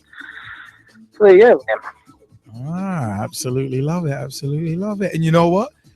Want to ask a question? If, seeing as we've just heard the roundup, we need to buy the shirt, we need to buy the mag, where can we do that? Where can we hear the podcast too? That's a wonderful unprompted question, Liam. The magazine, buy it online at our website. We're just in the process of finalising the magazine right now. So if you want to pre-order issue 3 of Thin White Line magazine, get onto it now and you get a discount. And I do thoroughly recommend the magazine, not just because I put it together, but it's got some awesome stories in there. We've got some stories about, St. Pauli, the German club, football in Rwanda. We've got, what the hell else have we got in there? A bit about the Asian Cup, which was played earlier this year, and many, many more stories. Including a story about the miracle of Castel di Sangro. Remember that? The little club that could from the 90s in Italy. Castel di Sangro was the club that came up through the divisions and then challenged to be in Serie A and all of that from a town with a population of 6,000. So we've got the story of what happened after the miracle of Castel di Sangro. Anyway, magazine, go online, www.thinwhitelinemagazine.com, and you'll see the links there to buy the magazine. As I said, buy now, you get a discount on by virtue of pre-ordering. We're on Twitter. TweetWhiteLine is our handle on Twitter. Get in there and you'll find all kinds of things that you'll discover and will be moderately interesting to you. And what else do we do, Liam? We're on Facebook. Look for Thin White Line magazine on Facebook. You'll find us there. We're on Instagram as well. And believe it or not, we don't post photos of ourselves in bikinis frolicking on the beach or post-workout, pretending that we prefer to be working out than going out on a Friday night. Friday night, we'd love to be going out. We're not working out. Well, none of us have worked out for years. So Instagram, just search for Thin White Line. We're on there too. What else? We do a podcast. We haven't done it for months, though. We're going to get you guys back on it. So what do is get back in the saddle. There you go. Buy. That's all I can say. Buy thinwhitelinemagazine.com. Buy. Loosen your purse strings now. Do it. It'll make you feel better. It'll make you a lover. So on them was no better. You won't get any buyer's remorse. You got Harry Kane on the front of the latest edition of Thin White Line magazine as well. So go and buy that. On a quick side note, Mr. Kerr, Russ Vernon has a question for you. Russ, you want to shoot with that question? Yes, Ian. Good evening, sir.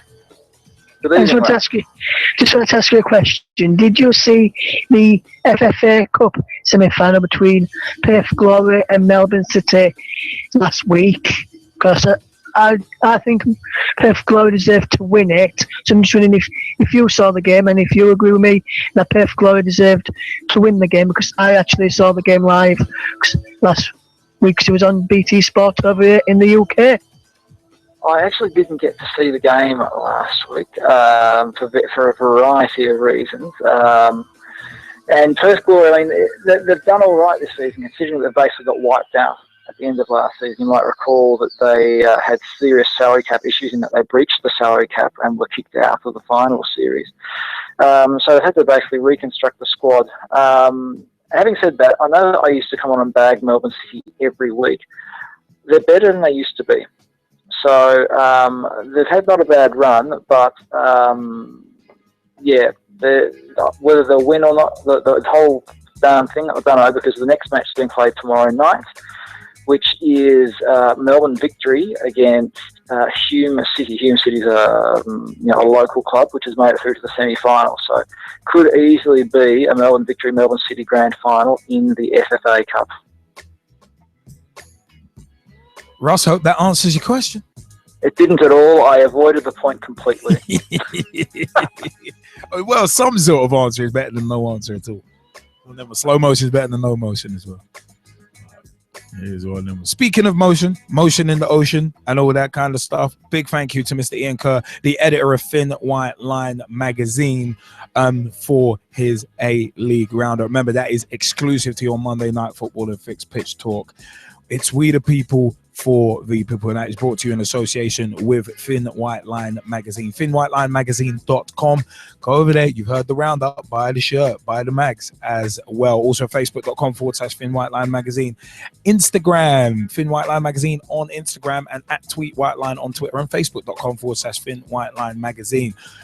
Give them some support. Give them a follow on Twitter, follow on IG as well. It's one of them ones. Keep in touch with what they are doing. It is one of them ones. It's one of them. You know what?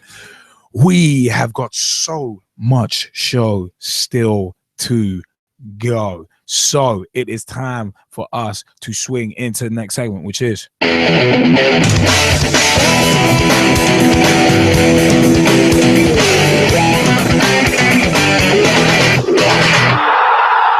General Talking Points.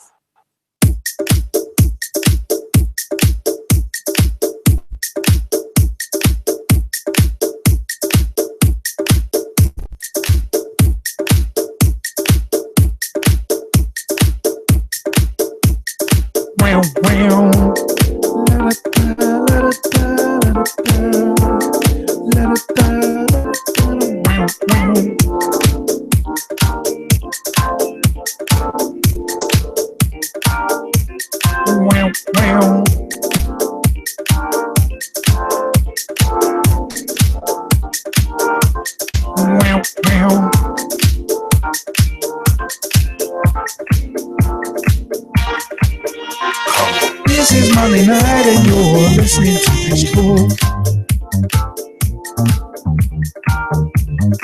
Every Monday night bringing some football chatter. We're always having fun talking about football, cause we love the game, we love football. This is Monday night and we're your Monday Night Football and Fix. Why? Cause this is Pitch Talk. Yeah. General talking points. We've alluded to it all show so far, to be honest. Tim Sherwood, Aston Villa manager, sacked after 8 months. 25th October 2015. Aston Villa sacked manager Tim Sherwood after 8 months in charge. Villa are bottom of the Premier League following a 2-1 defeat by Swansea, the club's 6th straight league loss, and Sunderland's first win. Sorry, it's one of them ones, and also Sunderland's first win of the season puts Aston Villa rock bottom of the Premier League. The club said in the statement, the board believes the results on the pitch were simply not good enough and that a change is imperative. David Moyes apparently is among those in the frame to replace Sherwood, and Remy Gard has also been linked with the job as well, which is odd. Under 21 manager Kevin McDonald has been placed in interim charge. The club are expected to speak to a number of potential replacements, and an announcement may not be made until after this coming week. So appointed in February to replace Paul Lambert, Sherwood reached the FA Cup final and led the club to a 17th place finish in his first season in charge, but has won 1 of 10 league matches this term. Villa have not won since the opening day and are 4 points from safety. Sherwood has overseen just 28 games in all competitions, the shortest spell of any permanent Villa manager. The club statement offered Sherwood sincere thanks for all his efforts during the difficult period last season and for many positive contributions he's made to the entire football setup. It is one of them ones. Their next game is actually on Wednesday in the League Cup against Southampton. Now, you know what, yeah? It is one of them ones where, Jazzy Fizzle, do you wanna drop in with your views first on the Sherwood sacking? Because I've got mine. Sure. I think, for me personally, right, that this was a bit too soon. Right? When you think that club's most valuable asset, arguably, in Christian Benteke, was sold in the summer. Right? What did you really expect from this team? And then, of course, you had Fabian Delph also go, who was the former club captain, right? And as a result, you try and replace them by the numbers, right? So you literally have a large number of players come in to try to appease that. This is all going to take time. This doesn't happen overnight, right? And do I personally feel that Tim Sherwood's been given a fair shake? No, I don't. Especially when you consider what he did with the same team towards the end of last season. So for me, it's a little bit of a head scratcher. And, much like when Jurgen Klopp was made boss at Liverpool, the new boss, whoever he is, they're going to have the same pieces to work with, at least until January. And again, they're going to have to somehow figure out a way to make this work. But for me, it's a case of it is so indicative of football at the moment, where these knee-jerk reactions are happening. All right, yeah, he's had 28 games in charge, the shortest of any permanent Villa manager. I mean, that speaks volumes in itself. And I swear when Sherwood was hired, it was he's an up and coming young manager. We're going to stick with him for a while. This is a project. This is a long-term project. Wasn't something to that effect said when he was hired? If it was, I think everybody's forgotten about it. Yeah, exactly. Especially the bloody board, Randy and the board. I'm glad I didn't say Randy in the board. Anyway, maybe I just did. But no, it's one of them. Was the fact that for me, I said this is just so indicative of football. I mean, it's one of them. Was, as you rightly said, Jesse, 2 of Sherwood's best assets got sold: his captain and his best striker, bar none. It's one of them. Was Gabby I banged the whore, aka Bon Lahore. I'd love to say that's my line, the I banged the whore one, but it's not. But the fact of the matter is, he's not quality. But for me, it's one of them was as you said, Jesse. What the hell do you expect when you sell 2 of your legitimate best players? What do you expect? What you're expecting not to be in some sort of battle for relegation, even though you placed 17th with those 2 last season? What the hell are you expecting? And the thing is, yeah, Villa ain't won since the opening day, but we're 10 games into the season.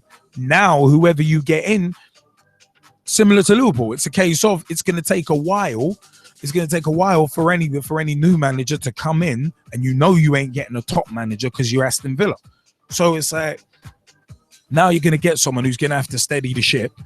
You're not blessed with huge finances, so you're probably not going to buy anyone in January. You're probably going to get people in on loan. So, like, I mean, I just find it hilarious. I really do find it hilarious. I mean, Sherwood last season did a brilliant job. I mean, 17th, kept him up and reached the FA Cup final, knocking out some big names on the way. So it's one of them ones. It's like who would go into football management? Because for me, it's a case of no matter what you do, your job is always on the line. It's one of them ones. You can do anything, and you got morons wanting you out of your own job. So, some Arsenal fans still wanting Wenger out. I think there are some Arsenal fans out there who Wenger could win the league and they'd still want him out, which makes absolutely no sense at all. He could probably win the Champions League and they'd still want him out, which is hilarious. But it's one of them ones. I mean, this thing with Sherwood, I thought that was going to be a long-term project, and if it was going to be a long-term project, and considering Villa have basically canned it after 8 months, it's a case of it's got to be said. -5 stars. That's got to be said. That's got to be said, because this revolving door of management in the Premier League, in the Football League, can only be described in one way, and that way is Hey, he stuck his Greg. He stuck his Greg. Hey, he stuck his Greg. He stuck his Greg. Well, no, I'm not a fan of this managerial merry-go-round crap, because at the end of the day, you're not giving people time to implement what they want to do, to bed in new players. And as I said, Tim Sherwood got dealt a bad hand. He got dealt a bad hand with the Fabian Delph thing, especially because that's your captain going. Could you imagine if your captain leaves the team after what, a week? Actually, not even a week. Days after saying he's going to stay. He's included in all the publicity pictures. It's one of them ones. Imagine how that must have been a sledgehammer to the morale to see that happen. And what you're not expecting. What was the board at Villa expecting? Them to be like West Ham at the moment under Slaven Bilic. What, and doing well? No, mate, not gonna happen. Sorry, no. You sell your two best assets, and one of them is your captain, who basically reneged on what he said days after saying it. It's just really stupid. It really is stupid. I mean, if any of the Skypers want to jump in on the Sherwood sacking, feel free before we move on. But I just think it's a joke. The way managers are hired and fired these days is an absolute joke in my view, and it's just so quick. It's like, how are you gonna get momentum? How are you gonna get any sort of momentum or implement what you want to do when you're getting canned after 10 games of a season? I mean, Russ Vernon, you wanted to jump in on the Sherwood sacking. Yeah, I did, Links. When I first saw this yesterday, when I come out yesterday morning, I saw a post on Twitter, first of all, from Richard Keys, and then I saw it confirmed on Sky Sports. I was like, it's a bad decision to get rid of him now. Yes, they've only won one game in this season, and the 4 points adrift of safety fines and this 2 undefeated Swans, which we've mentioned. But for me, I would have given more time. For me, after those who you mentioned, who would be linked, David Moyes, Garcia, there's none of those I can think who's actually could turn this club around. I think Sherwood would have been the ideal manager. You saw a tweet, I don't know if you saw a tweet from Jack Grealish of Aston Villa, who put a big photo of him and Sherwood in and said he's going to be a big Mason, he's going to be part of his future Villa leaving, because he really looks up to all the players. Didn't lose and lost the dressing room. So for me, it's going to be a big blow. I can't see anyone who's going to want to come in and work under the board. I did see an interview yesterday, I don't know if you say, from Dwight York. He's actually come out and said that he's be interested in the Aston Villa job, but he's got no managerial experience. They're wanting to look for someone now with managerial experience and Premier League managerial experience, said that, because or maybe even Championship experience, because if where the performances are going, if they don't pick up, I could see them slipping down, and they may need to get someone who knows the Championship in to try and get them back into the Premier League at the first time of that. Since at the moment it's a tough league, the Championship, and it's going to be a tough league for years to come. So it's going to be tough if they do go down there to bounce straight back. So we're looking for someone who could get the experience of, if they do go down, of a quick move back up into quick return to the Premier League. But hopefully we've got a man in place who knows the Premier League and can steer them on and keep them up. For me, I think they're a big club in the Premier League, and they'll be a huge mess if we are to get relegated. I mean, if it comes to that is, Liam. Yeah, I mean, I was going to say that's a big if, and they're one of few sides who have actually never been relegated in terms of especially that bottom half. But I mean, it's just one of those. I said it's that revolving door again, and it's like, if you're gonna say, yeah, we've got a long-term plan, it's like we mentioned Roberto Di Matteo got mentioned earlier, and it's very much a similar thing. Yeah, I mean, Di Matteo won the Champions League, yeah, and Aston Villa got to the final. Pitch talk at the FA Cup final. It's one of them was Aston Villa v Arsenal. We were on Wembley Way for that. That's at youtube.com/pitch talk. But the fact of the matter is, 8 months. I mean, 8 months and losing your two best assets. You got dealt a bad hand. Really been dealt a bad hand. It's like, what are you supposed to do? What are you supposed to? It actually is laughable for me. It really is laughable. But it's one of them was, if someone experienced was to come in, are they only going to get 8 months then? That's the question that I think needs to be asked next. How long is the next manager going to get? So it's one of them ones. Mike Harniman to that question and said, no, they're not Leeds. That's tremendous. But I mean, Brad Hicks has also said, let's just say I saw it coming with the amount of moaning Villa fans I've heard on the radio airwaves. And hell, it's a funny one. It really is not.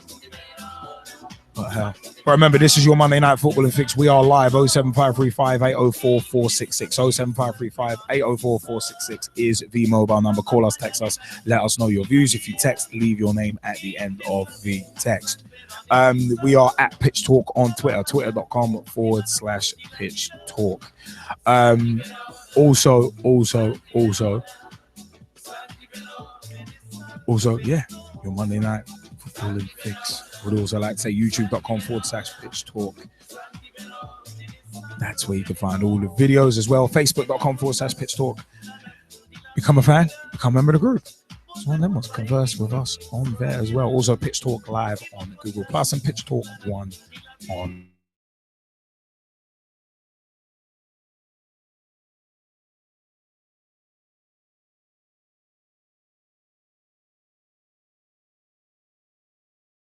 For us just to take a quick little break. People, we shall see you in a couple of minutes. The football talk show that holds back nothing on opinions. Straight shooting LJA. Hi, I'm John Sitton. Grassroots coach Manisha Taylor. Hello, I'm Rob Russ. G-Man. Samir Sonley, Motivate Sports and Fitness. Christian Carambeu. Matt Hodgson, Director of the 4-year plan. We the people, for the people. Jazzy Fizzle. Your Monday Night Footballing Fix. Make sure you join the revolution. The pitch is where we eat. The pitch is where we sleep. And the pitch is where we talk. Each and every Monday night of your lives. At youtube.com/Pitch Talk. For podcast links and information, check out our official website, www.pitch-talk.com. Your Monday Night Football and Fix Pitch Talk is brought to you by and in association with Talking Pie, a local podcast made by the fans for the fans of Notts County FC, hosted by Adam and Thomas Hewitt. Simply Exclusive Entertainment. If you need a party or rave film, go to sxemedia.com for more information. Apparently Rich, simple yet effective web solutions to help get your company off the ground. Visit apparentlyrich.com for more information. And LJA Productions, the new blood in digital video. If you need a video filmed and or edited, check out ljaproductions.co.uk.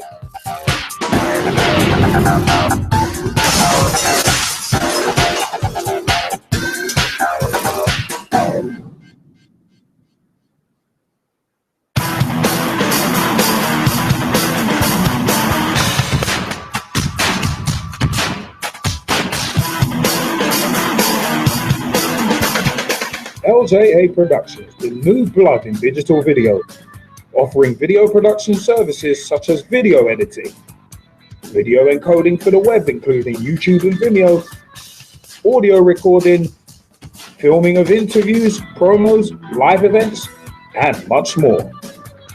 Get in touch at www.ljaproductions.co.uk or twitter.com/LJA Productions and let the new blood in digital video promote you.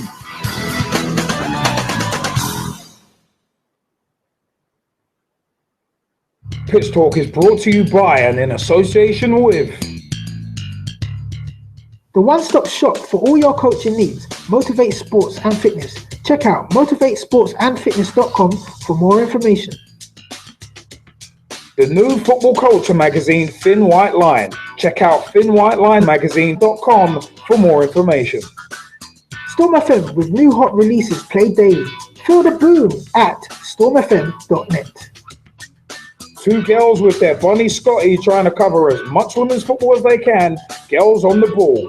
Check out girlsontheball.com for more information.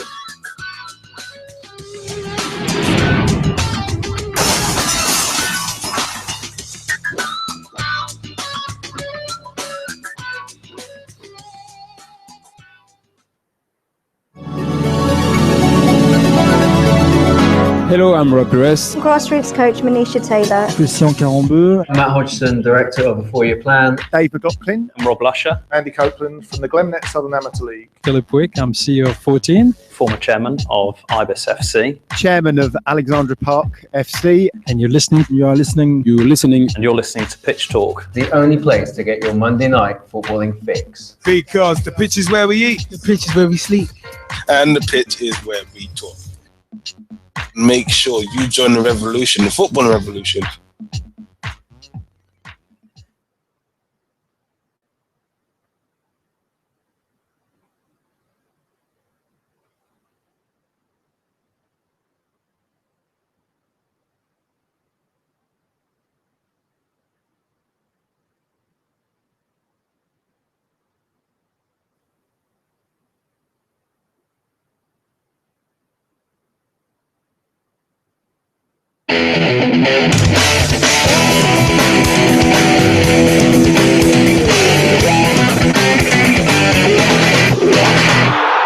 Pitch Talk's special feature.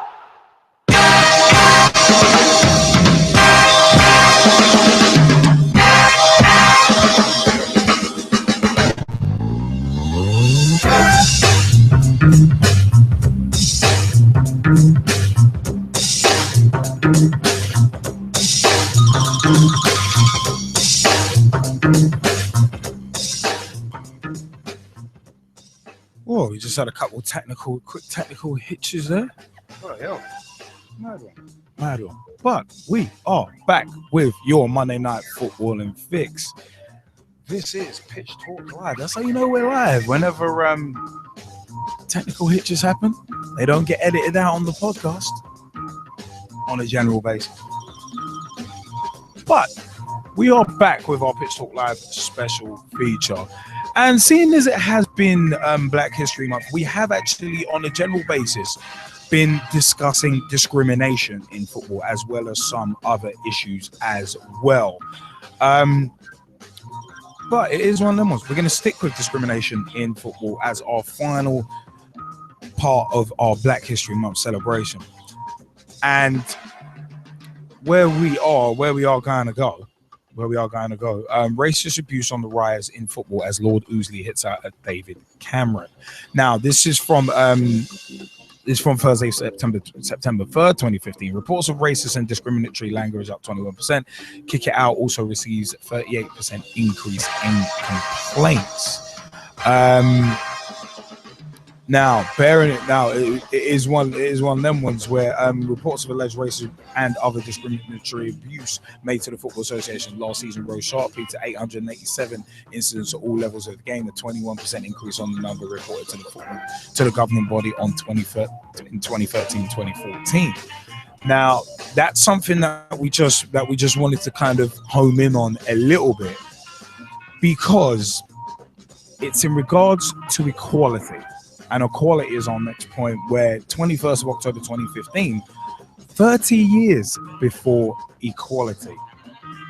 So one side, there's still discrimination in football, but this is about equality. And it's been said it could be 30 years before Black and minority ethnic BME managers are properly represented in English football, according to a new study. The second Sports People's think tank report found that 23 out of 552 elite coaching roles are held by BME people. That's just 4% of the available positions, despite 25% of players being from BME backgrounds, Black, minority, ethnic. Former Reading striker Jason Roberts said it was due to unconscious bias at best, or possibly racism at worst. There are 6 Black managers at the 72 Football League clubs, and obviously none of Asian, which we do always make a point to try and point out that in terms of discrimination in football and racism in football and that kind of angle, it's not just about one particular race. There are many races that are actually very, very underrepresented. So we just want to make that point. But ex-Blackburn and Wigan forward Jason Roberts, who's 37, is a founding member of the think tank, and told BBC Sport there was a lack of urgency from the footballing family in addressing the issue. Dr. Stephen Bradbury of Loughborough University carried out last year's inaugural study, which found that there were just 19 BME managers and coaches at elite level across all 92 professional clubs in the English leagues. He calculated the slow rate of increase in 12 months meant it would be 31 years before the figures accurately reflected the number of BME players currently in the game. The report concluded for a second year running that a form of institutional discrimination continues to limit opportunities for BME coaches. Now, some of the BME managers and coaches, we've got Chris Houghton, manager of Brighton and Hove Albion, Chris Powell, manager of Huddersfield Town, Chris Ramsey, manager at QPR, Jimmy Floyd Hasselbank, manager at Burton Albion, Keith Curl, manager at Carlisle United, Ricardo Monitz, who's manager of Notts County, Terry Connor, assistant manager at Ipswich Town, John Solarco, who's head coach at Crystal Palace, and Patrick Vieira, who's head of elite development head of the elite development squad at Manchester City. Now, the key findings from the report mentioned a second ago, the report, which will be presented to the All-Party Parliamentary Football Group at Westminster this coming Wednesday, classes senior coaching positions as anything from a manager through to an under-18s coach. It found 18 of 92 clubs, 20%, employ a BME coach in the senior position. Barriers to BME coach progression remain and include conscious and unconscious racial bias and stereotypes. There is a constant lack of BME role models at all levels, which is probably the most important point, actually. It will monitor the upward career mobility of a number of BME coaches in less senior roles, such as Richard Shaw at Crystal Palace, Eddie Newton at Chelsea, Ledley King at Tottenham, Darren Moore at West Brom, and Michael Johnson at Cardiff.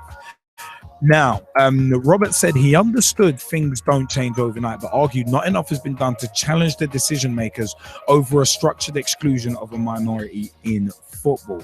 When you're a black player and you're coming to the end of your career, you think, well, there's no opportunity for me as a manager. And the statistics only prove that, said Roberts. I believe because of it, we're losing potentially top managers and top coaches. Former Birmingham defender Michael Johnson, who had to wait 4 years before successfully interviewing for a role with Cardiff's Academy this year, agrees, adding the networks are closed off. Football is predominantly run by white older men, so you seem to gravitate to what you have found is the norm. I couldn't get any more qualified, but I was out of work from August 2011 until August 2015. My main challenge was getting to the table to show people what I'm about. Now, what is being done? The Football League is set to vote on bringing in a version of American football's Rooney Rule at its 2016 annual general meeting. We've discussed the potential of a Rooney Rule since 2010, actually. We do have an interview, youtube.com/Pitch Talk. Pitch Talk meets Howard Holmes of FURD, Third Football Unites Racism Divides, and we did talk with him at length about the potential of a Rooney Rule back in, I think it was actually 2010.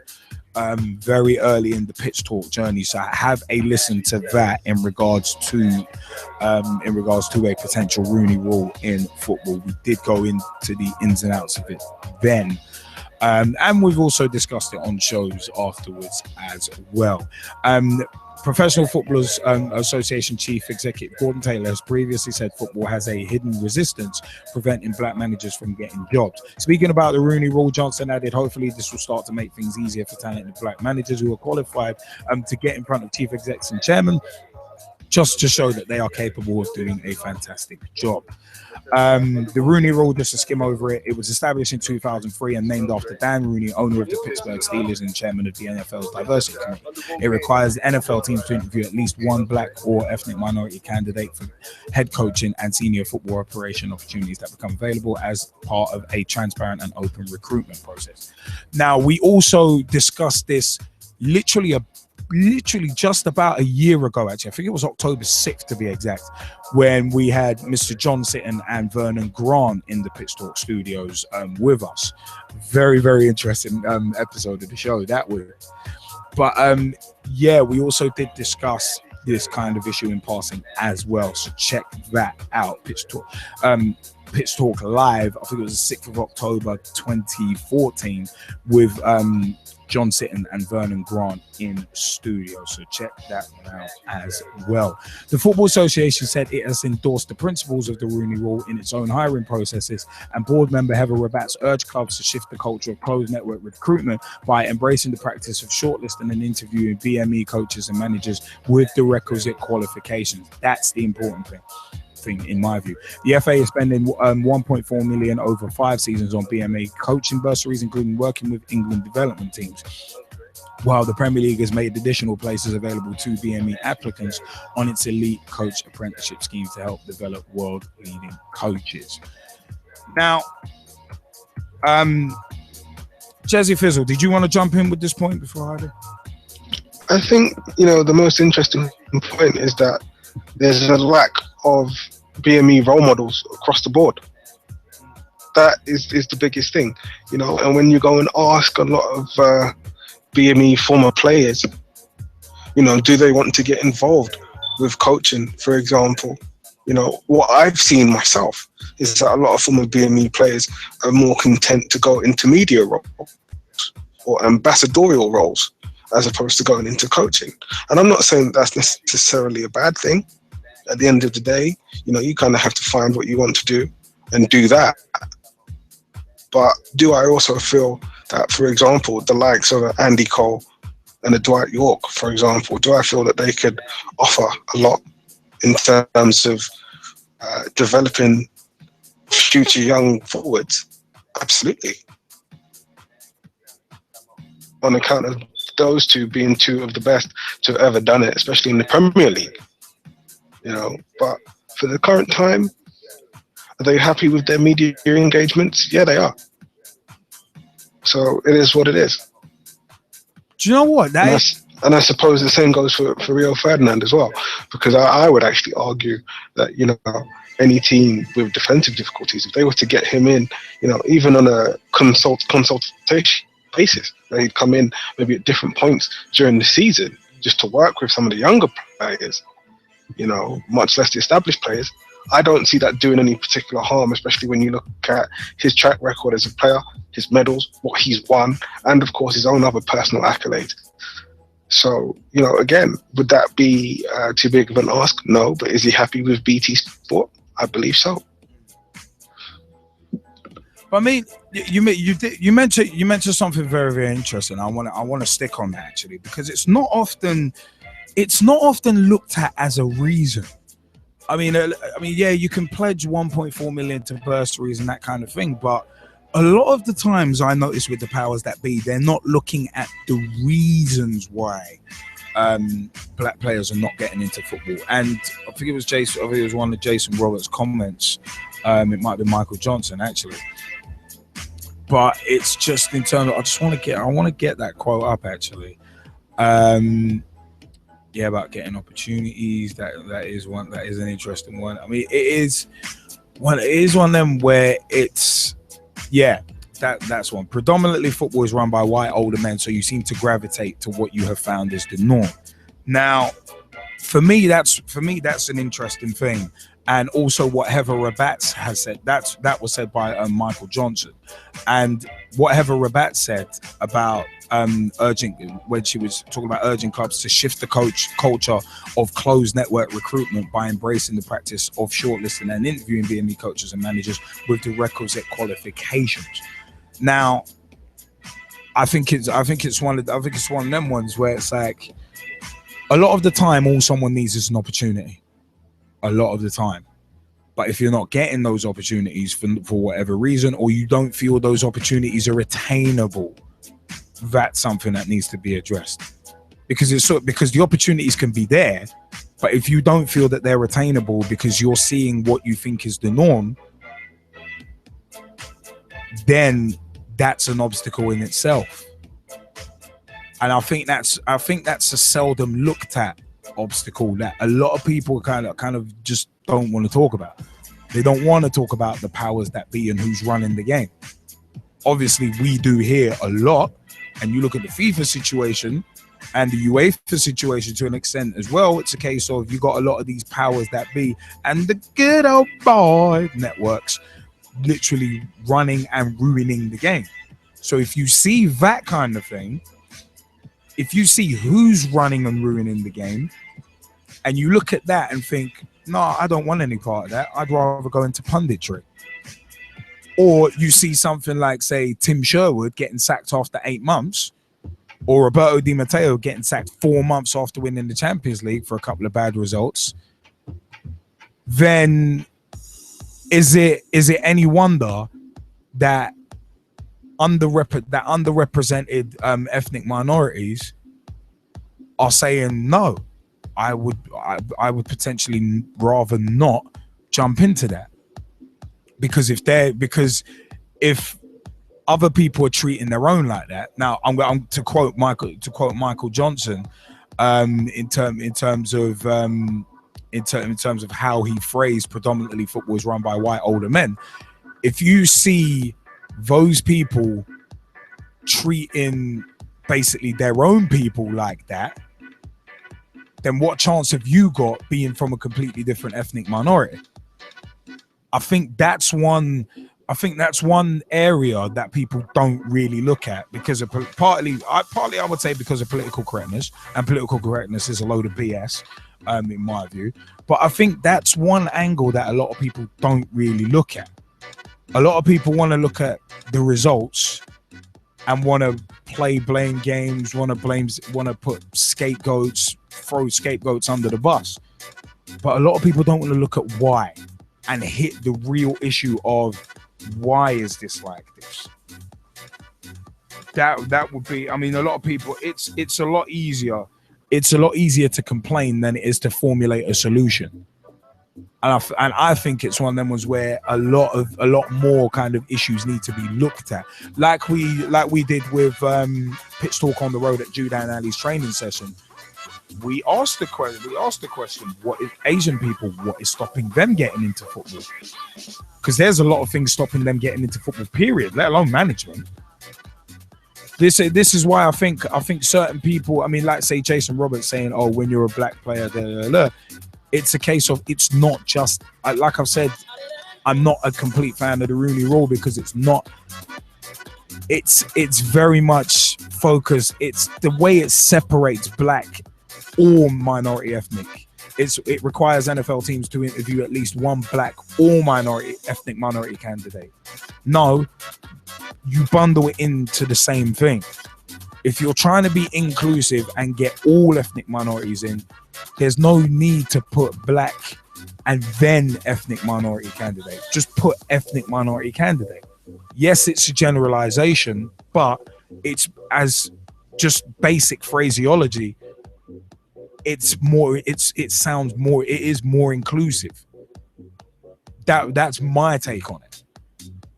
Because it's one of them, because then it looks like that one group of people are getting preferential treatment, and this is not what equality is about. Equality is about everyone being on a level playing field and getting the same opportunities as everyone else, not giving one set of people preferential treatment to catch up with the others. Not, because then what about everyone else? That's where I see it. So I mean, for me, it's these good old boy networks that need to be broken down. And I mentioned earlier in the show, and it's funny that Heather Rabatz's name has come up again, because she's such a great campaigner for equality for men, for BME, for the BME community as well. She is a really great campaigner because she doesn't shoot her mouth off. She legitimately thinks about what she says. I mean, embracing the practice of shortlisting and interviewing BME coaches and managers with the requisite qualifications. That's important. Requisite qualifications. They have to be qualified to be shortlisted. And that's how it should be. No matter what your color, that's how it should be. And urging clubs to shift the culture of closed network recruitment. That is such an important sentence in and of itself as a quote. That's so important, because it is about shifting the cultures of the good old boy networks that are running the game. That's what needs to happen. not giving one group preferential treatment over everyone else, not just fast tracking people in and basically fast tracking people to make up numbers to make it look better. No, it needs to be a concerted effort, and cultures need to shift. But that's my take on it. I mean, if any of the Skypers want to jump in, let us know. Jazzy Fizzle, did you want to say anything to round out before we move on? No, I don't think I could really add to what you said, other than, to say that I'm in full agreement. I think at the end of the day, this is something that needs to be looked at in terms of, beginning to really broach the subject of equality. And that's really what we're talking about, just broaching it. Because to get there, as we say, there's going to be a lot of hard work in the middle. And if this is our starting point, then we know, as we said, that there has to be some work done. And that's not going to happen overnight. But the mere fact that we're able to start to have the discussions about it, that's a really good start. A really, really good start. And now it's about how we follow on from that with our actions. So what are we going to do to improve that? And then, of course, the other flip side of it, for me personally, it's all about BME players and other people in and around football that are interested in getting in coaching and putting themselves into senior coaching roles, doing just that. They've got to be more active in putting themselves forward. That's the other part of it, So we also have to create an environment where that's encouraged. Because without that, it doesn't work. Definitely. So, as I say, in terms of the building blocks to this process, there are quite a few of them. But as I say, the fact that we're broaching the conversation anyway is good in terms of where we are and the starting point. And it can only lead to bigger and better things in the future in terms of, hopefully having more equality in that regard. I mean, as I said, I'm just hoping that the powers, I'm personally hoping that the powers that be are at least skimming through our shows and listening to the discussions that we're having, because these are the discussions they need to be having as well. That's the thing that kind of really kind of grinds my gears. It's that we have these kind of discussions on a regular basis, but they need to be doing it too, because they're the ones in positions of authority that not only can make a difference, but should be making a difference. So it's one of them ones. I'm hoping actions are taken. But as I said, I've never been a fan of the Rooney Rule. Really never have been. But it is one of them ones where it is about that time to move on. We're almost talking about from the grassroots up in terms of our special feature segment. So it's only right that we go into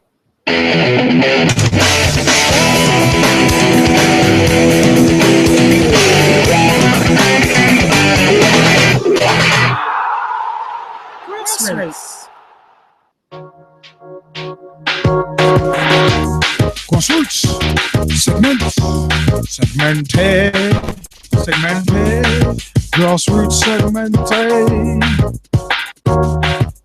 We focus in the grassroots segment first and foremost on the Ibis Eagles, who me and G-Man play for, and also the 14 SAL, which is the league they play in. Woo! Goddamn. 14 SAL at 14 SAL, 14 the word SAL on Twitter, and www.southernamateurleague.co.uk. The also big shout out to the Amateur Football Alliance at Amateur FA on Twitter, and www.amateur-fa.com.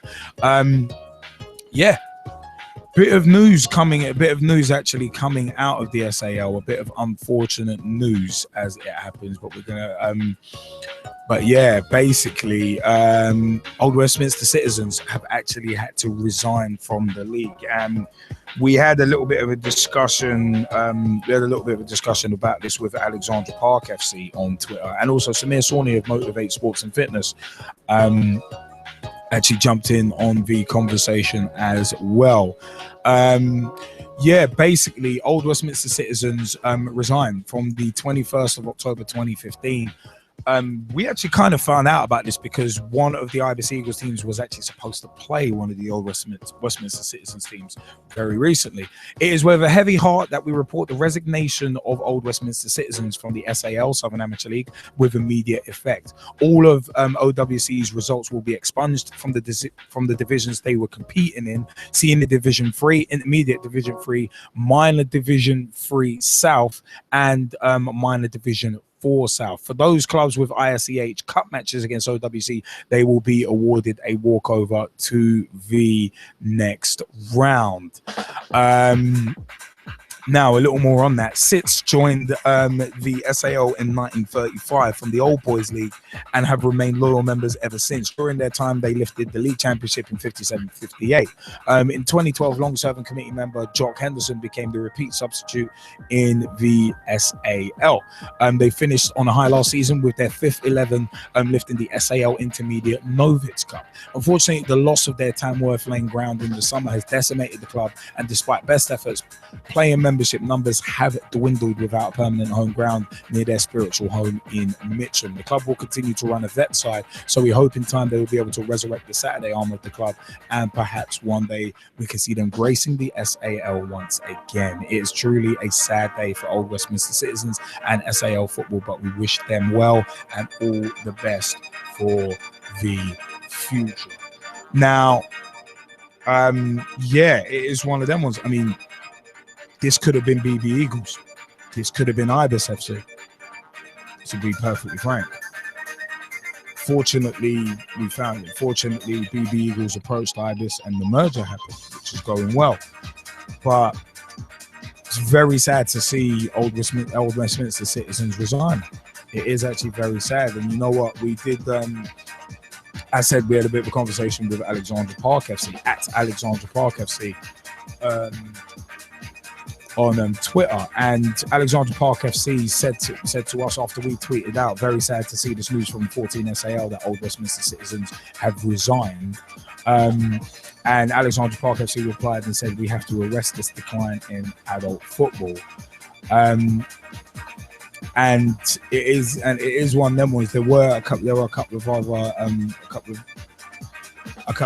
of other things actually said within the conversation as well, including yeah, we said definitely we need more promo for grassroots football from the top and the powers that be rather than just lip service. Now, Alexandra Park FC, in fairness, did say we can help ourselves, though little tweaks can make clubs so much more appealing. We do need far more good quality community pitches for clubs to use though. And when we sat there, and also that was actually agreed upon by Samir Sonley of Motivate Sports and Fitness as well. He said hardly surprising but equally unacceptable. High quality, affordable venues can literally change things overnight. And one of the interesting things in terms of whenever there are grassroots surveys, and there is actually an FA grassroots survey out now, so I encourage everyone to actually have their say if you're involved in grassroots football. I think they're closing it on October 31st, so get on that. We have tweeted it out a couple of times, the links to it.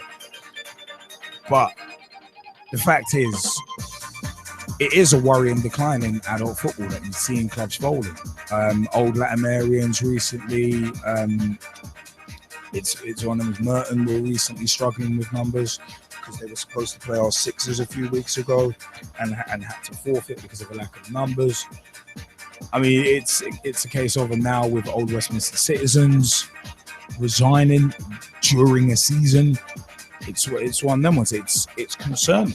It actually is extremely concerning, and it is, I said, very, very sad to see. But one of the main things that always comes up, and we talked about this back in our early days in 2010, about a grassroots survey that I think Sky Sports did. And one of the main things that came up, and it always does, what puts you off playing grassroots football, or what's the one thing that could be improved?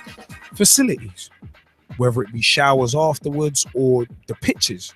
It's one of them was when we spoke to, when we sat down with chairman of Alexandra Park FC, Mr. Dave McLaughlin, it was a case of we did ask him what could you improve? Like, what would you improve if you were the PTB running football? And money's the easy one, but it's a case of what would you improve? And it was pitches, because Alexandra Park FC have had problems over the years because of where they're based, with their drainage problems. So it's one of them ones. It's like there's just these little problems that end up becoming big problems because players leave because of it, and that's always the concerning thing. So it is. It is one of them ones. It's so sad to see that this kind of stuff is happening and happening a little too regularly in terms of clubs having to fold. Oh no, it's sad. I mean, Jazzy Fizzle, did you want to jump in before we mention some of the other teams in the grassroots segment? No, well, I think, you've gone and really hit the nail on the head, to be fair. These are the biggest challenges facing grassroots football. And I know that there's talk of, a hefty cash injection and things like that. But until, for example, and let's just say that the majority of that money was actually spent on improving pitches and, say, for example, showering facilities, until that is actually done, right? We're still going to continue to have these kinds of discussions, and we're still going to see, unfortunately, some teams having to resign from leagues, right? Because, well, look, if the facilities aren't there, the desire for the players isn't there. And let's not forget, life is difficult enough anyway. But you add those factors into it as well. And, can I say personally that I blame the players for walking away? No, I don't. It's just so concerning. I mean, of course, myself playing at grassroots level, and especially over the last 5 years, seeing the decline, it's been like, wow. But a lot of people don't see the decline, so they don't play at grassroots level, so they don't understand it. But what is there? There's not that much to understand. I mean, clubs need help, whether it be promo or otherwise. Speaking of that, actually, let's promote some grassroots clubs. Ibis Football Club. Ibis Eagles AFC, I should say. www.ibiseaglesafc.co.uk is the website for the Ibis Eagles.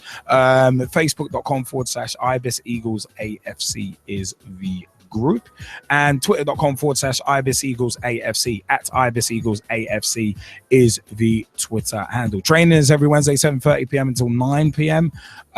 Training on the Battersea Park Astro. It's right next to the Adventure Playground. You got meet at 7:30 p.m. There's 30 minutes of fitness work, then a full hour on the Astro. No boots or molds allowed. The results from the 24th of October 2015: Wearside Rangers 1, Ibis Eagles 1's 5. The Ibis Eagles reserves went down 4-2 against Old Woodhouseians reserves in the AFA Cup. Bank of England beat the Ibis Eagles 3-0. Actonians Association's 5s won 4-3 against the Ibis Eagles 4s in the ISEH Cup. The Ibis Eagles 5s lost 6-1 against West Wickham's 5s in the ISEH Cup, and Old Meadonians 6s won 6-1 against the Ibis Eagles 6s. Somewhat of a homecoming that game, actually, in the AFA Cup, because obviously Old Meadonians, Ibis FC's former landlords, as it happens. So it is one of them. But yeah, the 5s match, we didn't get going until like an hour in, and by then we were already like 4-5 down.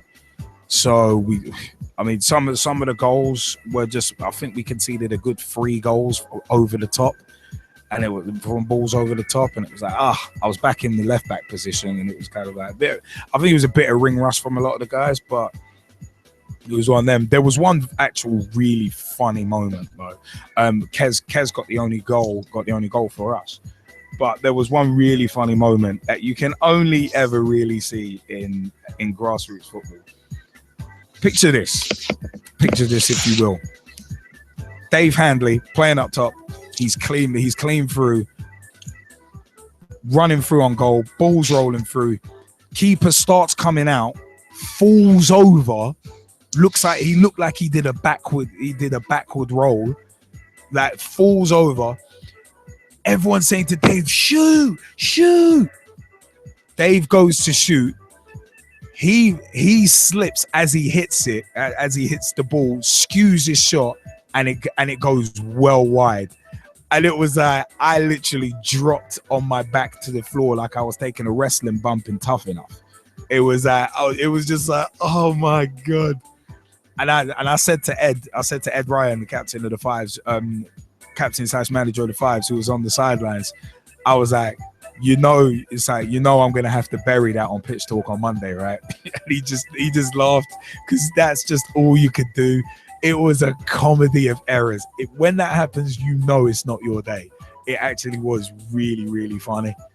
It was just one of them was where I think everyone on the pitch, even the referee, had to have a chuckle at it as well. And it was like, one of those moments, man.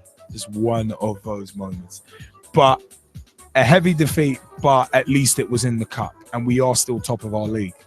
So that's the important thing. But the fixtures coming up on Halloween night, on Halloween is Old Finchlians hosting the Ibis Eagles 1s, the Ibis Eagles Reserves, okay, the 2s are hosting the HSBC, the Ibis Eagles 3s are hosting Actonians Association's 4s, the Ibis Eagles 4s are against Merton 4s at home.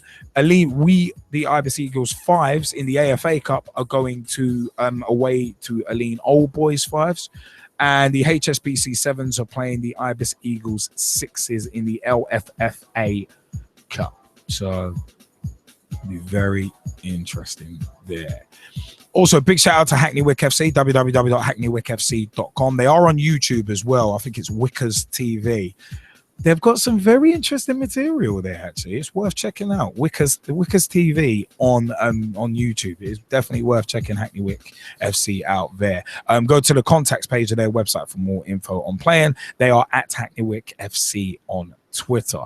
Big shout outs also to at Beautiful Game on Twitter, and Two Men in Search of the Beautiful Game on Facebook, Daniel Magna and Tom Sparks as well. They're getting around to a lot of non-league grounds, so it's one of them ones, man. Very interesting project they've got. Also, a big shout out to Leeds Ladies FC. Their chairman is Gary Cooper. Their website is www.leedsladiesfc.co.uk. Their Instagram.com/Leeds Ladies FC and at Leeds Ladies FC on Twitter. They're also Facebook.com/Leeds United Ladies. Also, their first team won 5-2 against Chorley Ladies. Bridie Hannon on 25 minutes, Emma Bentley on 40, Zoe Doherty on 46 and 53, Rachel Ackroyd on 73 minutes. The other two goals from Chorley Ladies came on 43 minutes and 85 minutes as well. Also, a big shout out to Plymouth Argyle FITBC. Contact Graham Ailes on 07894 584 878.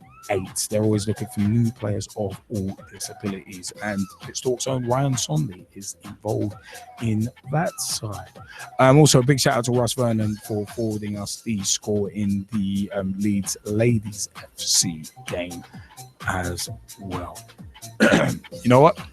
It is one of them ones where it is time for us to pause that particular track, because it's time for yet another segment. We're starting to hit the home straight because it's time for What's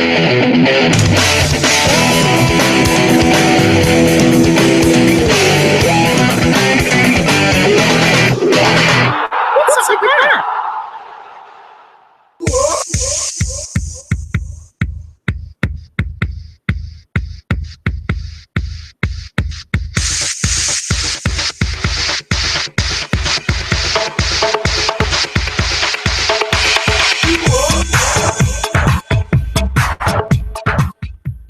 Yeah, we are on What's Up With That. And you know what? The one What's Up With That story, I think this was originally posted by Ryan Sonley in the Pitch Talk group.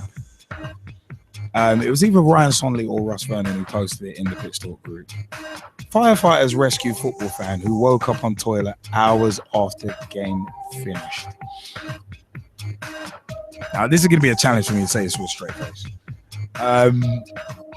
From 25th of October 2015, firefighters rescued a football fan who fell asleep on the toilet at half-time waking up 7 hours later. The man in his 20s was found standing on top of a porter cabin inside Barnsley's Oakwell Stadium at 11 p.m. on Saturday night. He set off the stadium's alarms when he walked onto the pitch. The man, who had lost his mobile phone and shoes, told firefighters that he had a few beers before going to the toilet. The next thing he could remember was waking up nearly 7 hours later. Oh my God. He said, I know Barnsley lost again, but it can't be that bad. He must have had a big session for him to fall asleep for that period of time. It's slightly embarrassing for the lad, but it's a lesson for him for sure. For him, I'm sure he'll not be quick to forget it. That was from a Barnsley fire station spokesperson. The incident topped off a miserable day for the football fan after his team ended the day in the bottom four after losing 1-0 to Fleetwood Town. I don't think the embarrassing thing is losing 1-0 to Fleetwood Town. I think it's getting found. I think it's getting found on top of a porter cabin inside Oakwell 7 hours after the match. Dude, at least it wasn't one of them ones where he was in that porta potty, trousers and boxers by his ankles, just saying, wait a minute, hold on, wait a minute, or just conked out sleep. Jesse Fizzle, your view on this story? I'm surprised we got as far as didn't, keeping a straight face and not laughing. Okay, there we go. It's over now, people. But yeah, this is up there with my favorite. What's up with that story? To be honest, because that takes some effort. 7 and a bit hours. No, here's the thing. Like, I can totally understand, because it's actually, I'm gonna embarrass myself. This happened to me quite a few times on nights out, right? Because I've, become a bit of a lightweight now. Wait, hold it. Yeah, you need to explain that a bit more. What? Well, no, like after you've had a little bit of a drink, right, and you've gone to the toilet, right, you went in the cubicle because you're like, right, let me just try and get my balance, because everything's spinning, right? Did you sit down, in? And then all of a sudden, right, you wake up, and it's been about half an hour. and you're on the floor with one hand in the toilet. And your friends have come to look for you, and they're knocking on the cubicle like, yo, it's time to go, it's time to go, it's time to go. The cab's here, right? And that's when you wake up, and you're like, right, let's go. It's like what's that on your shoes, mate? It's Wiz. Leave me alone. Right, so you're all right to go after that, but to be asleep for 7 and a bit hours, like the spokesperson said, he must have had more than a cup. Yeah, had a fair bit to drink to be asleep for that amount of time. But as you say, lucky that he was on top of the porta potty, not in it. Like, crowd dropped and everything else. So, yeah, definitely a lesson learned there, right? It's not by him, then by everybody else, all right? Don't get caught on top of the porta potty. There's that. Absolutely sleep for that long, right? But here's the thing: if you have friends like my friends, you would have stayed on top of the porta potty, all right? Yeah, hey, Snapchat. It would have been all over Snapchat, Instagram. It's like, look at him. Why is he on top of the toilet? Wait, why has he got his trousers by his ankles? Oh crap! Just narration. Yeah, so as I say, shout out to my friends, man. Oh Lord, my friends are the best, for real. But I was gonna say most friends would just in that situation would just bury each other, bury each other with that kind of pretty much. I mean, like my friends are so great. It's like anything like that happens, they have to get their amount of laughter in. Yeah, you got to get your Snapchat in these. It's at least about a good 5-10 minutes before they then decide, right, we probably should help you. Even while they're helping you, they're still laughing. So yeah, it's the way, man. That is the way. Oh my God. I mean, Russ Vernon, you wanted to jump in as well. Yeah, I saw this story that was put out, and I thought I'm going to share this with the guys. Because I knew he'd get you laughing.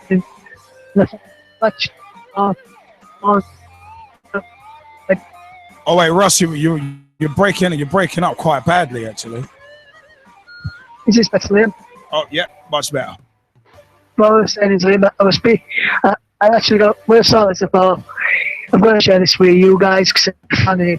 So funny, and I knew you guys would have a laugh at this. And I've got a positive fan when I was Oliver, and I went to him. It wasn't you, but fell asleep on the toilet. Was he went, no. If you were me, I would have fell asleep sat in the seats watching you with that rubbish at the moment. And he was actually working, and he couldn't believe it when he saw it happening as well. When he saw that it happened, when it happened as well. So I just like to actually share it out with you guys to get your thoughts on that situation that happened there. And I thought, also with that, when Big T is about this, which I'm sure he will have, he'll be having a field day as well. Oh my God! Big T's he's gonna have a laugh about it. I mean, definitely, this guy deserves the rating of though. -5 stars. Because imagine he must have woken up and been like, I don't know what the hell is going on here. Wait a minute, but I don't like it at all. He must have woke up and thought that. It's like, wait, what happened? What happened? It's like, I need to go home. Bring the car over here. Oh, madness. Absolute madness. But you know what? It is one of them ones where it is, I said, we're on the home straight of the show, and it is time for the final segment, which is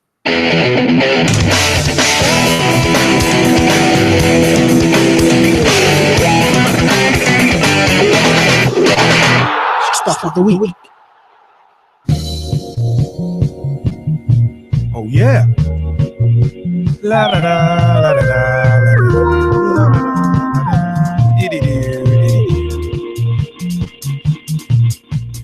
This is Pitch Talk, and it's Monday night. Yes, it is Monday night. Oh yes, let's go with it.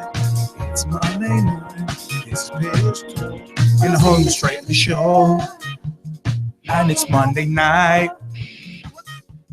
This is your Monday night football and fix.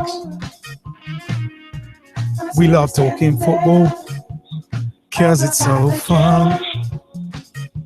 We've got some stuff of the week. Let's roll into stuff of the week and goal of the week. Let's go for first. Jazzy, who are you going for? Goal of the week. Well, mine's a tie between Miralem Pranic's free kick for Roma and Gylfi Sigurdsson's free kick for Swansea. Yeah, I'm going Sigurdsson's free kick with an honourable mention to that Troy Deeney goal. Troy Deeney's goal against Stoke. I mean, the build up to that was slick. I like that goal. I was impressed by it. So yeah, I'm going with that. Stephen Fletcher deserves honourable mention as well. In the time we're derby, the last goal, it was like, yeah, that's a sweet volley. Yeah, that's where I'm going. Russ Vernon, who are you going for goal of the week? Yes, Liam, for me, honourable mention to Gylfi Sigurdsson. But for me, it's going to come in the Blackburn v Burnley game from Scott Arfield. Fantastic finish. And then he ran the forward for the field celebrating with the Burnley fans. So Scott Arfield is my goal of the week. Honourable mention to Sigurdsson. Great shout. Mike Harniman has gone James Poole of Salford City in the FA Cup, done a Beckham from his own half. Yeah, that was actually a quality goal, actually. The commentary left it to be desired, but that was a quality goal. That was actually put in the Pitch Talk group chat by Mr. Ryan Sonley. And I'm guessing that's you on the phone, Mr. Ryan Sonley. Who are you going for? Goal of the week? Goal of the week, honourable mention to Ryan Grant for scoring the last minute equaliser against Luton. And my goal of the week is James Poole. I hear that. Same as Mike Harniman as well. I like that. Let's go for player of the week. Jazzy Fizzle, who you going for player of the week? It's a toughie, but it's hard to look past Jamie Vardy. Hasn't he scored like in 7 straight games now? Yep. In the Premier League and scored 10 goals? Yep. You know what? I'm going to agree with you on that one. Jamie Vardy, honourable mention to Harry Kane after his hat-trick over the weekend, but definitely Jamie Vardy. Definitely. Russ Vernon, who you got for player of the week? Honourable mention to Harry Kane and Jamie Vardy for their performances over the weekend. But for me, since he's come back into the side of right back, he's done absolutely brilliant. None other than young Sam Byram. Fantastic against Bolton and fantastic in the game against Fulham as well in midweek for Leeds. And hopefully, if we know a fantastic performance on Thursday against Blackburn Rovers. No, good shout. Mike and Brad, let us know your stuff for the week in the Skype chat as well. Ryan Sonley, who are you going for? Player of the week. My player of the week, honourable mention to Harry Kane for scoring 7 goals in successive form. But my player of the week is Stuart Downing after having a foot bust up with Ita Kranker and coming off the bench, actually scoring a goal of the week contender. No, good shout. No, very, very good shout. Just waiting on Mike Harniman has gone for can only go with one. Mine's Mesut Ozil for his performances in recent weeks, shutting me and many others up. I like the way that was said as well. That was very interesting the way that was said. It's one of them ones. Mesut Ozil. That's a good one. Let's go for team of the week. Team of the week, Sunderland. I am going Sunderland as team of the week. With honourable mention, very honourable mention to West Ham. West Ham beating Chelsea. Didn't see it coming, but it's a fantastic result. It was hilarious, but I've got to go Sunderland. It's one of them was when it comes to punishing mistakes. I thought the Ibis Eagles 5s, we got punished for making mistakes, but boy, Sunderland did the same thing. Sunderland, honourable mention to West Ham. Who are you going for, Jesse? Well, I have to do it in the opposite way. I have to say West Ham's the team of the week. Honourable mention to Sunderland. Just because West Ham have been more consistent. No, good shout. Simple as that. But they do say on Derby Day that the form book goes out the window, down the road, and, somewhere towards the next county. And that's what happened for Sunderland. But I think, yes, it's a great one-off result, but they need to be more consistent. Definitely. I mean, Brad Hicks has said his player of the week is Jamie Vardy as a Leicester City supporter, to be expected. Nothing wrong with that, by the way. Mike Harniman has said honourable mention to Tottenham as his team of the week. Russ Vernon, team of the week. Who are you going for? For me, Liam, I've got an honourable mention to West Ham and to Arsenal. But for me, I'm going to give it to Middlesbrough. Their performance where Wolves together win there. It was my team of the week. Fantastic performance. None of the teams got to Mourinho results. So well done to Franco and his men for getting all 3 points. And Kieran, Good shout. Mike Harniman has actually given West Ham his team of the week, but with an honourable mention to Tottenham. Ryan Sonley, team of the week. Honourable mention to West Ham and Sunderland. My team of the week is the one and only Borough Boys. He's going for Middlesbrough. I hear that. I mean, Brad Hicks' team of the week is West Ham, and that's quality. Ryan said Borough Boys, and Mike's gone Stevenage. Well done. That's good. I like that. Let's go flop of the week. Flop of the week, Chelsea and Jose Mourinho. I'm not looking any further than that. Chelsea, Jose Mourinho. And you know what? Honourable mention to the good old boys, to those 2 good old boys who complained about Heather Rabats as well. It's one of them ones. You guys are a disgrace. I don't know what your beef is, but you're a disgrace. You have no reason to complain about Heather Rabats. Jose Mourinho, for obvious reasons, because at the end of the day, on a general basis, with Jose Mourinho, I always think, if I wanted crap out of you, I'll pick it out of your teeth. So it's one of them ones. Jose Mourinho and Chelsea, with an honourable mention to those 2 good old boys who went and complained about Heather Rabats. Jesse Fizzle, who you going for? Flop of the week. For me, it's got to be the Aston Villa board, because I really don't see the point in letting Tim Sherwood go now. You might as well give him up until January, because no matter what you do, it's the same players there anyway. And it wasn't as if things weren't starting to click. I think things were starting to click, especially going forward. So, you know, for me, I have to look at them with an honourable mention to Chelsea and, of course, Jose Mourinho. Because the thing was, I know it was one of his coaches that had got sent to the stands initially. And then at half-time, I think he went to go and speak to the referee. He ends up getting sent to the stands. I know there's such a thing as showing solidarity, but there is also such a thing as stupidity as well. I was going to say there is such a thing. There is such a thing as being an idiot. I just had to say it in that way. Mike Harniman has said flop of the week, the Manchester Derby. Honourable mention to Mourinho and Mane and Matic. Good shouts. Ryan Sonley, who are you going for flop of the week? My flop of the week is honourable mention to Chelsea and Jose Mourinho, but my flop of the week is Wolves. Good shout. Nice and fair shout. I mean, Russ Vernon, who are you going for flop of the week?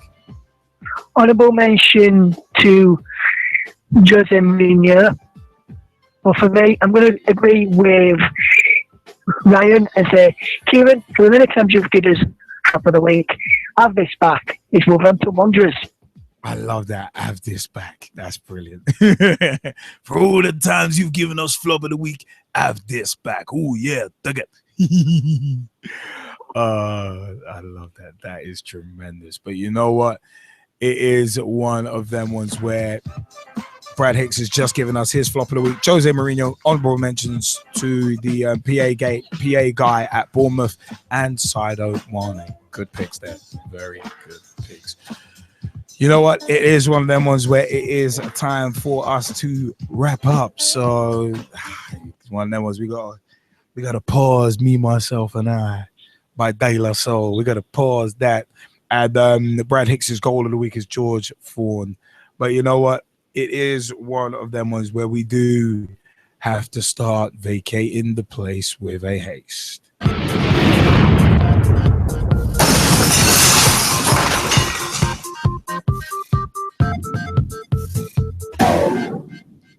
Hi, I'm John Sitton, and I'm here with Gavin, Liam, and Gerald on Pitch Talk. The football talk show that pulls no punches and holds back nothing on opinions. Hello, I'm Rob Russ. My name is Christian Carambeu. I'm grassroots coach Manisha Taylor. Hi, I'm Matt Hodgson, Director of the 4-Year Plan, and you're listening to Pitch Talk, the only place to get your Monday night footballing fix.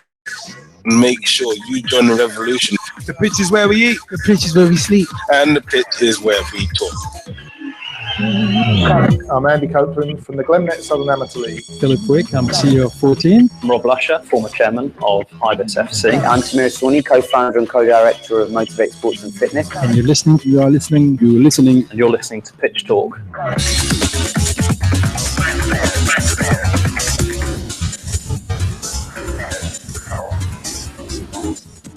Ladies and gentlemen, boys and girls, children of all ages, straight shooting LJ, the G-Man, and Jezzy Fizzle proudly bring to you the football talk show that pulls no punches and holds back nothing on opinions, because the pitch is where we eat. The pitch is where we sleep. And of course, the pitch is where we talk. We have had an absolute blast tonight. We've crammed a lot in. We crammed in some fun. We crammed in some serious debate as well. We always love doing it. But you know what? www.pitch-talk.com is the official website. Find out about everything Pitch Talk there. YouTube.com/Pitch Talk for all the videos, including the Pitch Talk Meet series, Pitch Talk on the road, and the Pitch Talk at the FA Cup Finals, Cup Finals series, and much, much more. Also, pitchtalk.blogspot.com or .co.uk will get you to the blogs by yours truly, Straight Shooting LJ, the G-Man, Jesse Fizzle, and many, many others, including Dave Meir, aka at Mearcy's Word of a Ref. Also, facebook.com/Pitch Talk. Become a fan, become a member of the group. Join the footballing revolution. It's one of them ones. Have a conversation with us on the group. More than happy. It's one of them ones. We're on Twitter too, at Pitch Talk on Twitter. Twitter.com/Pitch Talk, at Pitch Talk on Twitter. So all good, all good. Also, big time shout outs to FinnWhiteLineMagazine.com as well. It's one of them was Mr. Ian Kerr bringing us an A-League roundup exclusive to your Monday night footballing fix at Tweet Whiteline on Twitter, FinnWhiteLineMagazine.com.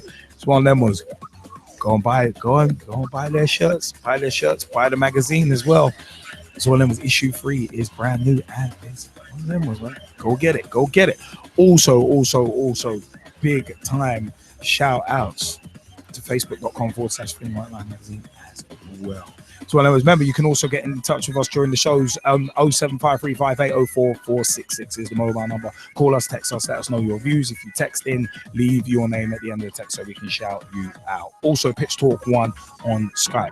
Join the Skype call. We've had Mike Harniman, Brad Hicks, Ryan Sonley, Russ Vernon, Mr. Deryll David stopped by as well. Ian Kerr stopped by to give his live A-League roundup as well. So it's one of them ones. Got a lot for you. And we got a lot more to come. Remember, we podcast on iTunes, Mixcloud, Podomatic, Spreaker, and Tune In Radio 2. Spread that word. We need your help to grow Pitch Talk. The more we grow, the better we can deliver stuff for you. The better we can deliver stuff for you. It is one of them ones where I have been straight shooting LJA. And as always, I've been Jazzy Fizzle. And on behalf of myself, Jazzy Fizzle, the G-Man as well, who unfortunately couldn't make it this evening. It is one of them ones. We say thank you very much. Big shout outs to the ex-wife, to the next wife. What's up, Shy? Big shout out. One of them was big shout out. What are you laughing for? Big shout outs to the man they call El Marquez. Big shout outs to his mum as well. I was at her 60th over the weekend. One of them was fantastic times.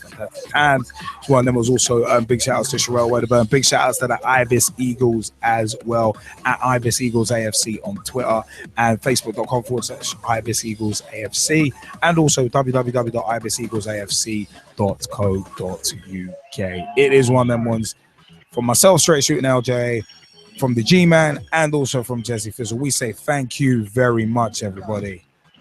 Good night. Good night.